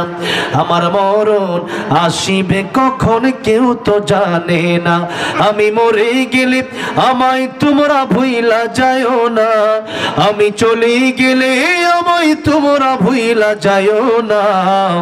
আমার মরণ আসিবে কখন কেউ তো জানে না, আমার মরণ আসিবে কখন কেউ তো জানে না। এই দুনিয়া চিরজীবন থাকার জায়গা না, অন্ধকার কবর যে আমার আসল ঠিকানা। ঠিক না? সবাই রেখে আমায় চলে যাবে, সঙ্গী হবে না, সবাই রেখে আমায় চলে যাবে, সঙ্গী হবে না। আমার মরণ আসিবে কখন কেউ তো জানে না, আমার মরণ আসিবে কখন কেউ তো জানে না। কথা ঠিক না? ঠিক। এই জন্য আল্লাহ রাব্বুল আলামিন বললেন আতিয়াতুন আকাদু উখফিহা লিতুজজা কুল্লু নাফসিম বিমা তাসআ। আমি আল্লাহ কার মরণ কখন দেব এটা আমি আল্লাহ রাব্বুল আলামিন আকাদু উখফিহা গোপন করে রেখে দিলাম। কারণ কার মরণ কখন হয়ে যাবে না যদি কেউ জেনে যায় দুনিয়ার শৃঙ্খলা ঠিক থাকবে না। হরেন দিবে ট্রাক আর বাস, আপনি বলবেন আমার উপর দিয়ে চলে যাও, কারণ আমি তো এখন মরবো না, আমার মরণ তো 2026 সালে। ওটা জেনে গেলে র্যাব আর্মি বিডিআরও তাকে কিছু করতে পারবে না। সুতরাং সে ব্যক্তি দুনিয়ার শৃঙ্খলায় পাল্টিয়ে ফেলবে, দুনিয়ার নিয়ম ঠিক থাকবে না। আর দ্বিতীয় কথা হলো মিজানের পাল্লায় যদি নেকামলের ওজন ভারী হয় তাহলে আপনি যাবেন জান্নাতে, আর বদামলের ওজন যদি ভারী হয় তাহলে যাওয়া লাগবে জাহান্নামে। ঠিক না? ঠিক। এখন আপনি যদি জানেন মরণের আগে আপনার মনে হবে 2026 সালে আপনি চিন্তা করবেন সারা জীবন গুনাহ করি, মৃত্যুর আগে মসজিদে গিয়ে ঢুকবেন আর বের হবেন না। এই জন্য আল্লাহ রাব্বুল আলামিন মরণের কথা জানালেন না, কারণ 24 ঘন্টায় যেন আমরা মৃত্যুর প্রস্তুতি নিয়ে থাকতে পারি। ঠিক না ঠিক? 24 ঘন্টা মৃত্যুর প্রস্তুতি নিতে আমরা রাজি আছি না নাই? এই জন্য আল্লাহ রাব্বুল আলামিন অন্য আয়াতের ভিতরে বললেন, ইদা জাআ আজালুহুম লা ইস্তাখিরুনা সাআতাও ওয়া লা ইস্তাকদিমুন। কার মরণ কখন হবে, কার মরণ কোথায় হবে, আর মরণ যখনই হোক না কেন একটা সেকেন্ড পরে কিন্তু মালাকুল মউত জান কবজ করবে না। সময় যখনই হয়ে যাবে তখনই মালাকুল মউত চলে আসবে তোমার কাছে, আপনার কাছে। এই জন্য 24 ঘন্টা আল্লাহ বলেন 24 ঘন্টায় তোমরা মৃত্যুর প্রস্তুতি নিয়ে থাকো। আমরা অনেক সময় বলি যে আমরা রমজান মাস আসলে ভালো হব, আগামী শুক্রবার থেকে নামাজ পড়বো, বিয়ের পরে ভালো হয়ে যাবো, এই গ্যারান্টি আছে নাকি? গ্যারান্টি আছে? আল্লাহর নবী বিশ্ব নবী রাহমাতুল লিল আলামিন তিনি বললেন, আমার কাছে মালাকুল মউত আসলে অনুমতি লাগে, আর নবীর কাছে মালাকুল মউত আসলে অনুমতি লাগে কি লাগে না? অনুমতি লাগে নাই? তিনবার নবীর কাছ থেকে অনুমতি নিল। দরজার বাইরে থেকে এসে প্রথমেই সালাম দিল, আসসালামু আলাইকা ইয়া রাসূলুল্লাহ। নবী বলেন, ফাতেমা দরজা খোলো, তাকায় দেখো কে আসছে, যেন আমার সালাম দেয়। ফাতেমা রাদিয়াল্লাহু আনহা দরজা খুলে দেখলেন আকাশের উপর তার মাথা, জমির নিচে তার পা। ফাতেমা রাদিয়াল্লাহু আনহা বলেন, নবী দরজার সামনে কে আসলো? মক্কাতে এমন মানুষ কোনোদিন দেখি নাই, মদিনাতে এমন মানুষ কোনোদিন দেখি নাই। নবী বলেন, এটা মালাকুল মউত আজরাইল। ফাতেমা বললেন, বাবা মালাকুল মউত আসছে, আজরাইল আমি ঢুকতে দেব না। নবী বললেন, না, মানুষের কাছে যায় মালাকুল মউত পারমিশন নেয় না, আমার কাছে পারমিশন নিয়েছে, আমি রাহমাতুল লিল আলামিন। আমাকে আমার আল্লাহ সম্মান দিয়েছেন, এই জন্য মালাকুল মউত আজরাইল দরজার বাইরে থেকে অনুমতি চায়, ফাতেমা রে তুমি দরজা খুলে দাও। দরজা খুলে দেওয়া হলে পরে মালাকুল মউত যখন ঘরের ভিতরে প্রবেশ করেন, আবার অনুমতি নিলেন, ইয়া রাসূলুল্লাহ ইয়া হাবিবাল্লাহ, আমি কেমন জান কবর শুরু করব। আপনি কি থাকতে চান না চলে যাবেন? আল্লাহ বলেছেন আপনি থাকতে চাইলে আপনার নেক হায়াত বাড়ায় দিবেন। নবী বলেন, হাত্তা আতানি জিবরাইল, জিবরাইল আসার আগ পর্যন্ত তুমি অপেক্ষা করো। জিবরাইলের সাথে আমার এখনো অনেক কথা বাকি আছে, আমার আল্লাহর সাথে আমার এখনো আমার উম্মতকে নিয়ে অনেক কথা বাকি আছে। এরপরে আমি তোমাকে বলবো আমি যাব কি যাব না। এরপরে লম্বা ঘটনা, শুধু যেটা বোঝাতে চাই, মালাকুল মউত আবার অনুমতি নিল। জিবরাইল আলাইহিস সালাম আসার পরে অনেক কথা হলো, এরপরে মালাকুল মউত আবার অনুমতি নিল। এরপরে নবী বলেন, এবার আমার জান কবজ শুরু করো। কয়বার অনুমতি নিলেন? কয়বার? তিনবার অনুমতি নিলেন। কিন্তু নবীজি সাহাবায়ে কেরামদেরকে কি বলছেন লক্ষ্য করে শুনেন। আল্লাহর হাবিব রাহমাতুল লিল আলামিন মুহাম্মদুর রাসূলুল্লাহ সাল্লাল্লাহু আলাইহি সাল্লাম বলছেন, সাবিরা আমার কাছে মালাকুল মউত আসতে অনুমতি লাগলেও আমি নবী গ্যারান্টি দিতে পারি না। আমি নামাজের পরে আমি রাহমাতুল লিল আলামিন নবী নামাজের পরে ডান দিকে সালাম ফিরায়া বাম দিকে সালাম ফিরাবো, এই গ্যারান্টি আমি নবীও দিতে পারি না। আল্লাহর নবী বিশ্ব নবী রাহমাতুল লিল আলামিন নবী যদি এই কথা বলেন, ডান দিকে সালাম ফিরায়া বাম দিকে সালাম ফিরাবো, এই গ্যারান্টি আমি নবীও দিতে পারবো না। আমার মতো সুরমুদ্দি কুরমুদ্দি, আমার মতো আপনার মতো লোক কি গ্যারান্টি দেওয়ার মতো ক্ষমতা রাখতে পারে নাকি? বলেন, যে কোনো সময় মালাকুল মউত আসতে পারে। সুতরাং আগামী কাল আপনি আমি বাঁচবো কিনা তাও আমি জানি না, আগামী বছর এই মাহফিলে আমি আপনি থাকবো কিনা তাও আমি আপনি জানি না। সুতরাং ভালো হওয়ার জন্য আগামী রমজান মাস, আগামী শুক্রবার বিয়ের পড়ানো এখনই ভালো হতে হবে, এখনই ভালো হতে হবে। যে আগামী কাল তাও না, এখনই ভালো হতে হবে। ভালো হওয়ার জন্য প্রথম কথাই হচ্ছে তওবা করতে হবে। কি করতে হবে? তওবা করতে হবে। তওবার জন্য আমাকে আপনাকে অনুতপ্ত হতে হবে। আল্লাহ, ইতিপূর্বে সুদে ছিলাম, ঘুষে ছিলাম, জেনা করেছি, ব্যভিচার করেছি, মদ্যপান করেছি, জুয়া খেলেছি, আমি আমার মাকে কষ্ট দিয়েছি, আমি আমার বাবাকে কষ্ট দিয়েছি, নামাজ আদায় করি নাই। আল্লাহ, এতদিন পর্যন্ত যা হয়েছে আল্লাহ তুমি রহমান রহিম মাফ করে দাও। একটা তবে মনে রাখতে হবে, বান্দাকে যদি কষ্ট দিয়ে থাকেন, বান্দা না মাফ করা পর্যন্ত আল্লাহ মাফ করবে না। আল্লাহর কাছে ক্ষমা না চাওয়া পর্যন্ত আল্লাহ মাফ করবে। বোনের হক ভাই নিয়ে নিয়েছেন, জোর জবরদস্তি করে বোন না মাফ করলে আল্লাহ মাফ করবে না। এরপরে মানুষের নামে গীবত করেছেন, ওই ব্যক্তির কাছে যতদিন পর্যন্ত আপনি ক্ষমা না নিতে পারবেন ততদিন পর্যন্ত আল্লাহ মাফ করবে না। আল্লাহর হক আল্লাহ মাফ করবে, বান্দার হক বান্দার কাছেই ক্ষমা চাওয়া লাগবে। এই জন্য আজকে থেকে আমরা তওবা করব, যে যে হক পাই, টাকা পয়সা পাইলে আমরা তাকে দিয়ে দেব, বলি ইনশাআল্লাহ। এবার আসুন মৃত্যুর প্রস্তুতির জন্য আমরা তওবার নিয়ত করব। আরেকটা কথা হচ্ছে, আমরা সামনে যতদিন চলবো আমরা ততদিন পর্যন্ত কোরআন যা বলেছে তাই আমরা মেনে নেব। কোরআনকে শুধু মসজিদ মাদ্রাসার ভিতরে সীমাবদ্ধ রাখলে চলবে না। এই দেশের ভিতরে আল্লাহর কোরআন চালু করার জন্য, আল্লাহর কোরআন আইন শুধু ঘরের ভিতরে না, আল্লাহর কোরআন সংসদ পর্যন্ত নেওয়ার জন্য যা যা করতে হয় তা তা আমরা করবো। রাজি আছি? কারা কারা দুহাত তুলে আমার আল্লাহ দেখাই। নারে তাকবীর, নারে তাকবীর। আল কোরআনের আলো সংসদে জালো, আল কোরআনের আলো সংসদে জালো। নারে তাকবীর, লিল্লাহি তাকবীর। আল্লাহ তুমি হাতগুলো কবুল করে নাও, জোরে বলেন আমিন। তাহলে সংসদে যদি আল্লাহর কোরআন না যায়, আমি আপনি নিরাপদে থাকতে পারবো না, আমার বোন আমার মা নিরাপদে থাকতে পারবে না, আমাকে আপনার চোর আসবে, ডাকাত আসে ধরবে। কিন্তু একটা আইন যদি আজকে আল্লাহর কোরআন আইনের বাস্তবায়ন হয়ে যায়, আস-সারিকু ওয়াস-সারিকাতু ফাকতাউ আইদিয়াহুমা, চোর চুরি করলে তার হাত যদি কেটে দেওয়া হয়, পরের দিনে চুরি বন্ধ হয়ে যাবে, ঠিক না বে ঠিক? কিন্তু এই দেশের ভিতরে এতদিন চোরের শাস্তি ছিল সবচেয়ে কম আর আলেমের শাস্তি ছিল সবচেয়ে বেশি। এই প্রথা, এই নিয়ম বন্ধ করে দিতে হবে। চোরের শাস্তি ছিল জেল আর আলেমের শাস্তি ছিল, আলেম চোরের বিরুদ্ধে বললো কেন, এই জন্য আলেমের শাস্তি, আলেমের ফাঁসি দিয়ে দিচ্ছে, ঠিক না ঠিক? এই জন্য এই দেশ আপনি আমার কাছে এই দেশটা এখন আছে।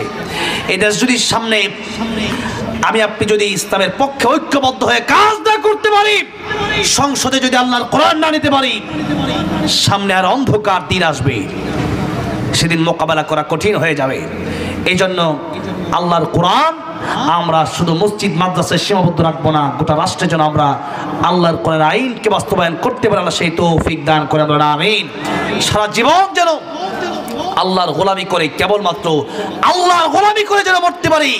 পৃথিবীর কোনো কাপুরুষ, কোনো জালেম, কোনো স্বৈরাচার, কোনো নমরুদ, ফেরাউনের গোলামি করে যেন আমাদের মরতে না হয়। আল্লাহ তুমি সেরকম আমাদেরকে তোমার গোলাম হিসাবে কবুল করে নিয়ে জন্য বলেন আমিন। আল্লাহ তুমি তোমার প্রিয় বান্দা হিসাবে আমাদেরকে কবুল করে নিয়ে জন্য বলেন আমিন। আল্লাহ আমাদেরকে মৃত্যুর প্রস্তুতি নেওয়ার তৌফিক দান করো, পাক্কা ইমানদার খাঁটি মুসলমান বানায় দিও, জন্য বলেন আমিন।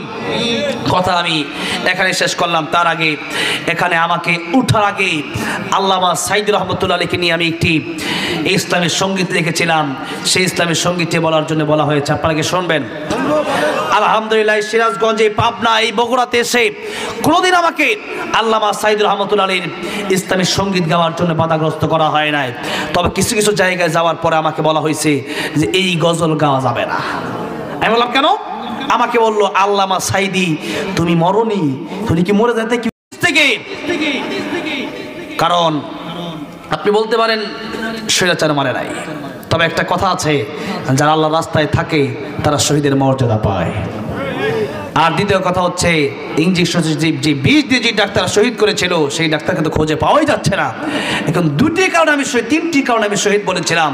অবশ্যই আমার কবিতার ছন্দ মিল আছে, কবিতার মিনিংসও আছে, কবিতার অর্থও আছে। আমি আন্দাজি কবিতা বানাই নাই, কারণ আন্দাজি কবিতা বানালে আল্লামা সাইদির এই গজল 10 কোটি মানুষ শুনতে পারে না, ঠিক না ঠিক?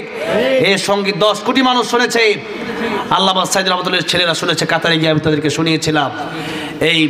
আমি বললাম আপনি একা বুঝেন, আর মানুষ কি বুঝে না? আমি তো ইসলামের সঙ্গীতটা লিখে আমি একা রাখি নাই, আরো বড় বড় লেখককে আমি দেখালাম, তারা তো বললো সব ঠিকই আছে। এবং জনগণের মনের কথাই আপনি লিখেছেন যে আল্লামা সাইদিকে 13 বছর আমরা দেখতে পাই নাই, এই 13 বছর যদি আল্লামা সাইদি কোরআনের কথা বলতো, আমার মনে হয় বাংলাদেশ আরো আগে ইসলাম কায়েম হয়ে যেত। ওনাকে জেলে বন্দি করে এই দেশে চুরি ডাকাতি, এই দেশে জুলুম, এই দেশে মানুষের উপর জুলুম, নির্যাতন, হত্যা এই দেশে মানুষকে শেখানো হয়েছে। যারাই ছিল এই দেশে তারাই এগুলো শিখিয়ে গেছে। এই জন্য আজও বাংলাদেশ এখনো ঠিক হতে পারে নাই। এই জন্য বাংলাদেশকে ঠিক করতে হলে সেই আল্লামা সাইদ রহমতুল্লাহ আলী যেই পথে হেঁটেছেন সেই কোরআনের পথে আমাদের হাঁটতে হবে। অর্থাৎ যুগের পর যুগ কারাগারে কাটায় দেবা, কিন্তু বাতিলের কাছে ঈমান বিক্রি করে দেবা না। তাহলে কি আমি বলবো? বলা যায় এই পাবনা আগেও ছিল ইসলামের ঘাঁটি, এখন ইসলামের ঘাঁটি, নতুন করে কিছু নয়। তবে আলহামদুলিল্লাহ এখানে আসতে আমার এই জন্যই সবসময় ভালো লাগে যে এই মানুষগুলো আল্লামা সাইদুর রহমতুল্লাহ আলাইহিকে ভালোবাসেন, আমি আল্লামা সাইদুর রহমতুল্লাহ আলাইহিকে ভালোবাসি একমাত্র আল্লাহর কোরআনের কারণে। আল্লাহর কোরআন যাদের কাছে আছে আমরা তাদেরকেই ভালোবাসি, ঠিক না ভাই? ঠিক। আল্লাহর কোরআনকে যারাই ভালোবাসবে আমরা তাদেরকেই ভালোবাসবো, কারণ মানা হাব্বা লিল্লাহ ওয়া আবগাদা লিল্লাহ ওয়া আতা লিল্লাহ ওয়া মানা আলিল্লাহ ফাকাদ ইস্তাকমালাল ঈমান। কারণ আমাদের ভালোবাসা হবে কার জন্য? আমাদের ঘৃণাও হবে কার জন্য? আলেমদেরকে আমরা ভালোবাসি কার জন্য? আর জালেমদেরকে আমরা ঘৃণা করি কার জন্য? আল্লাহর জন্য আমরা ঘৃণা করি। আল্লামা সাইদি কবরে চলে গেছেন, আল্লামা সাইদির জন্য আমাদের দোয়া, অন্তর ভরা বুক ভরা ভালোবাসা এখনো আছে না নাই? আর জালেম বেঁচে আছে, বাংলাদেশে ঢোকার সাহসই পাচ্ছে না, ঠিক না? ঠিক। কয়েকদিন পরে পরে বলে যে আমি চুট করে ঢুকবো, কিন্তু জানে যে ঢুকলেই খবর আছে, কারণ জালেমকে আমরা আল্লাহর জন্য ঘৃণা করি, যেহেতু ওর বিচারও আল্লাহর জন্যই করব, ঠিক না? ঠিক। বিচার হবে, আল্লামা সাইদি হত্যার বিচার হবে, হবে ইনশাআল্লাহ। আল্লামা সাইদি তুমি মরণি, শহীদ হয়েছ তুমি এটাই জানি, শহীদ হয়েছ তুমি এটাই জানি। কারাগারে কাটালে 13টি বছর, বাতিল কেঁপেছে তোমায় দেখে থর থর, ঠিক না? ঠিক। কারাগারে কাটালে 13টি বছর, বাতিল কেঁপেছে তোমায় দেখে থর থর। তুমি যে ছিলে মোদের নয়ন মনি, শহীদ হয়েছ তুমি এটাই জানি। আল্লামা সাইদি তুমি মরণি, শহীদ হয়েছ তুমি এটাই জানি। দেখা তো হবে না আর এই জীবনে, দেখা হবে জান্নাতে ফুল বাগানে, দেখা তো হবে না আর এই জীবনে, দেখা হবে জান্নাতে ফুল বাগানে। এই আশা কবুল করো আল্লাহ তুমি, পড়েন আমিন।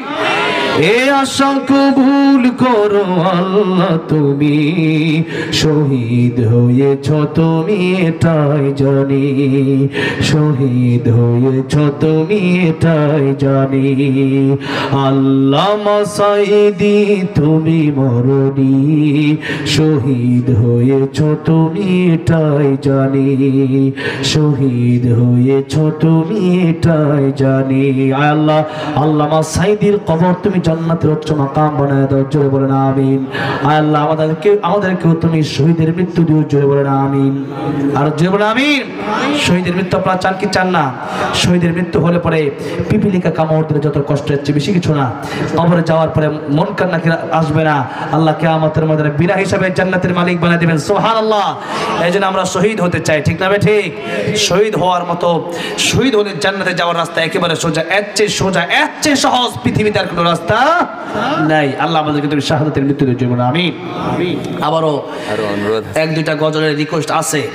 নারায়ে তাকবীর, নারায়ে তাকবীর, আল্লাহু আকবার। আল কোরআনের আলো সংসদে জ্বালো, সংসদে জ্বালো, আল কোরআনের আলো, নারায়ে তাকবীর, আল্লাহু আকবার। আলহামদুলিল্লাহ। তবে আপনারা দীর্ঘ সময় এই যে প্রায় 2 ঘন্টা বসেছিলেন আমার সময়, আর আগে তো আসছেন অনেক মানুষ আলহামদুলিল্লাহ, অনেকে না খেয়ে, অনেকে এই গভীর রজনীতে, রাত যত গভীর হয় তত মানুষের দরওয়াজাগুলো বন্ধ হয়ে যায়, আর আমার আল্লাহর দরওয়াজা খুলে যায়। রাতের যত গভীরতা হয় তত আল্লাহ বান্দার কাছে আসে। আল্লাহ বলেন আলা আমি মুস্তাগফিরিন ফাগফির আলাহ, আলা আমি মুস্তারজিকিন ফারজুকহু, আলা আমি মুবতারান ফাআফিয়াহু, আলা কাদা হাত্তা ইয়াতলু আল ফজর। আল্লাহ ফজর পর্যন্ত বান্দাকে ডাকতে থাকে, বান্দা আয়, কার গুনাহ মাফ লাগবে, আয়। আল্লাহ আল্লাহকে বান্দাকে ডাকেন, কিন্তু বান্দা ওই সময় ঘুমায়। ঠিক না ঠিক? আজকে গভীর রজনীতে আমরা সুযোগ যেহেতু পেয়েছি, আমরা আল্লাহর কাছে চাবো আমাদের যা কিছু দরকার। আপনার দুনিয়া দরকার, তাও চাইবেন কার কাছে? দুনিয়া চাওয়া মানা নাই, দুনিয়া চাইবেন, তবে আখেরাত যারা ইমানদার তারা চাইবে আখেরাত, তারা চাইবে জান্নাত, তারা আল্লাহকে চাইবে। কিন্তু দুনিয়া চাও বাকি নাই। দুনিয়াতেও চলতে হলে নামাজের জন্য হালাল রিজিকের দরকার আছে না নাই? ইয়া আইয়ুহার রাসূল কুলু মিনাত তাইয়্যিবাতি ওয়া'মালু সালিহা ইন্নী বিমা তা'মালুনা আলীম। হালাল রিজিকের দরকার আছে। ফাইদা কুদিয়াতিস সালাতু ফান্তাশিরু ফিল আরদ ওয়াবতাগু মিন ফাদলিল্লাহ ওয়াযকুরুল্লাহা কাসীরান লাআল্লাকুম তুফলিহুন। হালাল রিজিক না হলে কোনো ইবাদত কবুল হবে? হারাম রিজিক খাচ্ছেন আবার নামাজও পড়ছেন, দরকার কি? কিন্তু হালাল না থাকলে ইবাদত কবুল হবে না। কাবা শরীফে দোয়া করলে দোয়া কবুল হবে না। এই জন্য আমরা হালাল খাবো। কি খাবো? হালাল খাবো। এই জন্য দুনিয়াও দরকার আছে। এই জন্য আল্লাহ শিখিয়ে দিয়েছেন, রব্বানা আতিনা ফিদ দুনিয়া হাসানা ওয়া ফিল আখিরাতি হাসানা। দুনিয়া হাসানা ওয়া ফিল আখিরাতি হাসানা। দুনিয়াও দরকার, আখিরাতও দরকার। আমরা চাই দুনিয়ার কল্যাণ, আখিরাতের কল্যাণ। আল্লাহ আমাদেরকে কবর আযাব থেকে যেন মুক্তি দেয়, বলেন আমিন। আর কি গজল বলবো বলেন? আপনারা তখন বসে রয়েছেন, আমার মহব্বতের ভাই আমাকে অত্যন্ত মহব্বত করেন, ভালোবাসেন। আবুজর ভাই, আবুজর গিফারি একজন সাহাবী, অনেক বড় সাহাবী ছিলেন আল্লাহ নবীর। আল্লাহ রাব্বুল আমার ভাই আমাকে বলছেন একটা আপনার পছন্দ মতোই গান, তো আপনারা কোনটা শুনবেন দেখি বলেন। এই তো মাশাআল্লাহ বের হয়ে গেছে। এই গজলগুলোই তো আলহামদুলিল্লাহ 2-3 বছর ধরে গাচ্ছি, তাও মানুষ শুনতে চায়। এই ইসলামের সঙ্গীত বলার পরে, নাতে রাসূল সাল্লাল্লাহু আলাইহি ওয়াসাল্লাম বলার পরে আল্লাহ আমাকে মদিনা দেখার তৌফিক দিয়েছেন। তো সেই হিসাবে আপনাদেরকে শোনানো যায়। আপনাদের কষ্ট হচ্ছে না তো? আপনাদের কষ্ট হলে আমার সুবিধা, আমি তাড়াতাড়ি যেতে পারবো।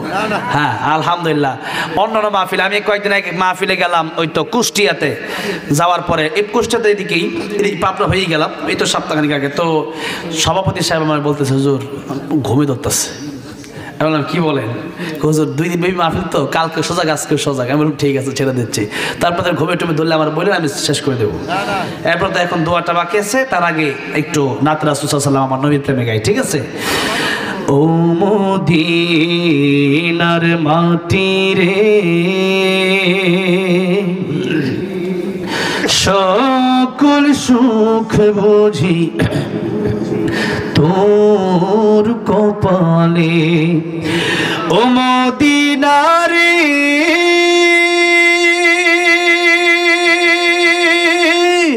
তোর বুকে আমার নবী, যার লাগি পাগল সবই, যার তরে হইল সৃষ্টি ত্রিভুবন।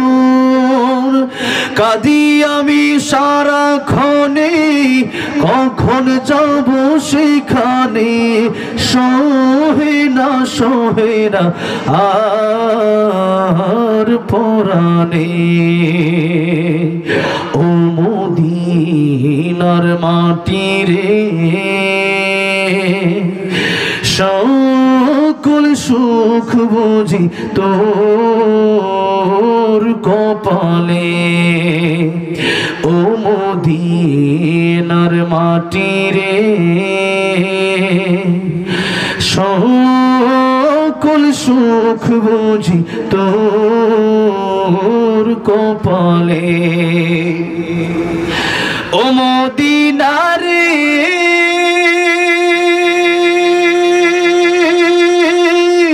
পাখি যদি হতাম আমি, উড়ে উড়ে যেতাম আমি, থাকতো না মনে কোনো যন্ত্রণা।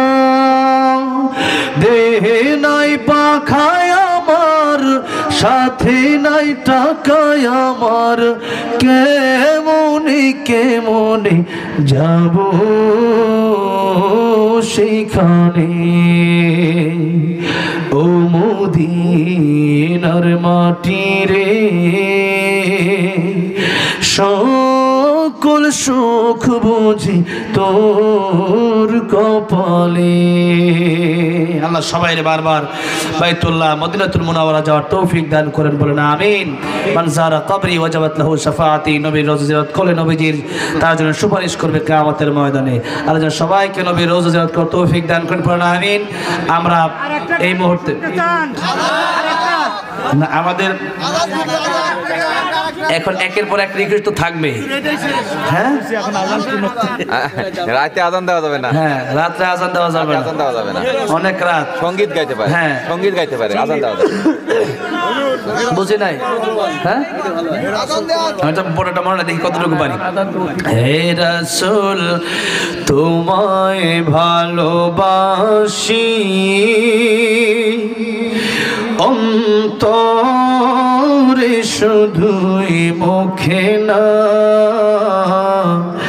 জান্নাতের আশায় নয় হে রাসূল, জাহান্নাম কেউ ডরি না। হে রাসূল তোমায় ভালোবাসি অন্তরে শুধুই মুখে না, জান্নাতের আশায় নয় হে রাসূল, জাহান্নাম কেউ ডরি না। তোমায় পাওয়ার আশায় হে মন ছুটে যায় মদিনায়, তোমায় পাওয়ার আশায় হে মন ছুটে যায় মদিনায়। এ গরিবের আরজি শোনো একবার খাবে দেখা দাও না। হে রাসূল তোমায় ভালোবাসি অন্তরে শুধুই মুখে না, শুধু জান্নাতের আশায় নয় হে রাসূল, জাহান্নাম কেউ ডরি না। তোমার ওই নাম শুনিলাম এই চোখে দেখিলাম না, তোমার ওই নাম শুনিলাম এই চোখে দেখিলাম না। এই সুর যদি শুনে থাকো একবার দেখা দাও না। হে রাসূল তোমায় ভালোবাসি অন্তরে শুধুই মুখে না, শুধু জান্নাতের আশায় নয় হে রাসূল, জাহান্নাম কেউ ডরি না। আল্লাহ আমার নবীর দিদার, যেই নবীকে দেখলে জাহান্নামের স্বপ্নে দেখলে, স্বপ্নে যেই নবী দিদার হলে জাহান্নামের আগুন হারাম হয়ে যায়, জান্নাত ওয়াজিব হয়ে যায়। আল্লাহ সেই নবীকে একবার জীবনে দেখার তৌফিক দিয়ে দিও, জোরে আমিন। মোনাজাত হবে এই মাহফিলটাই যেহেতু মৃত ব্যক্তির রুহের মাগফিরাত কামনায় আল্লাহ আজকের এই মাহফিল থেকে আমরা দোয়া করব। প্রত্যেকটা মুসলিম নরনারী বিশেষ করে এলাকায় যারা ইন্তেকাল করেছেন, অনেকের জনম দুঃখিনী মা, অনেকের পরের বাবা কবর দিশে শাহিদ, আল্লাহ প্রত্যেকের কবরগুলো জান্নাতের বাগান বানায় দেন, বলেন আমিন। অনেকেই দোয়া চেয়েছেন, অনেকেই অসুস্থ, অনেকেই অসুস্থ, আল্লাহ যেন প্রত্যেককে শিফায়ে কামেলা আজরা দান করেন। অনেকেই দোয়া চেয়েছেন, বিশেষ করে আমি আমার এই বাংলাদেশ দেশের জন্য আমরা বেশি বেশি দোয়া করবো। আল্লাহ যেন দেশকে, এই দেশের জন্য আমরা ইসলাম কায়েম করে দেন, বলেন আমিন। এবং আমরা যারা যা যেই ন্যাক বাসনের দোয়া চাইলেন, যাদের বাড়িতে খাওয়া দাওয়া করলাম, আমাদের নানা মারা গেছে, তাদের নানা কবরকে জান্নাতের বাগান বানায় দেন। অনেকে দোয়া চেয়েছেন, আল্লাহ সবার মানে ন্যাক বাসনাগুলো পুরা করে দেন। আমরা মোনাজাতে যাওয়ার আগে দুরূদ শরীফ পড়ে নিব, দুরূদ শরীফ পড়লে আল্লাহ সেই মোনাজাত কবুল করেন।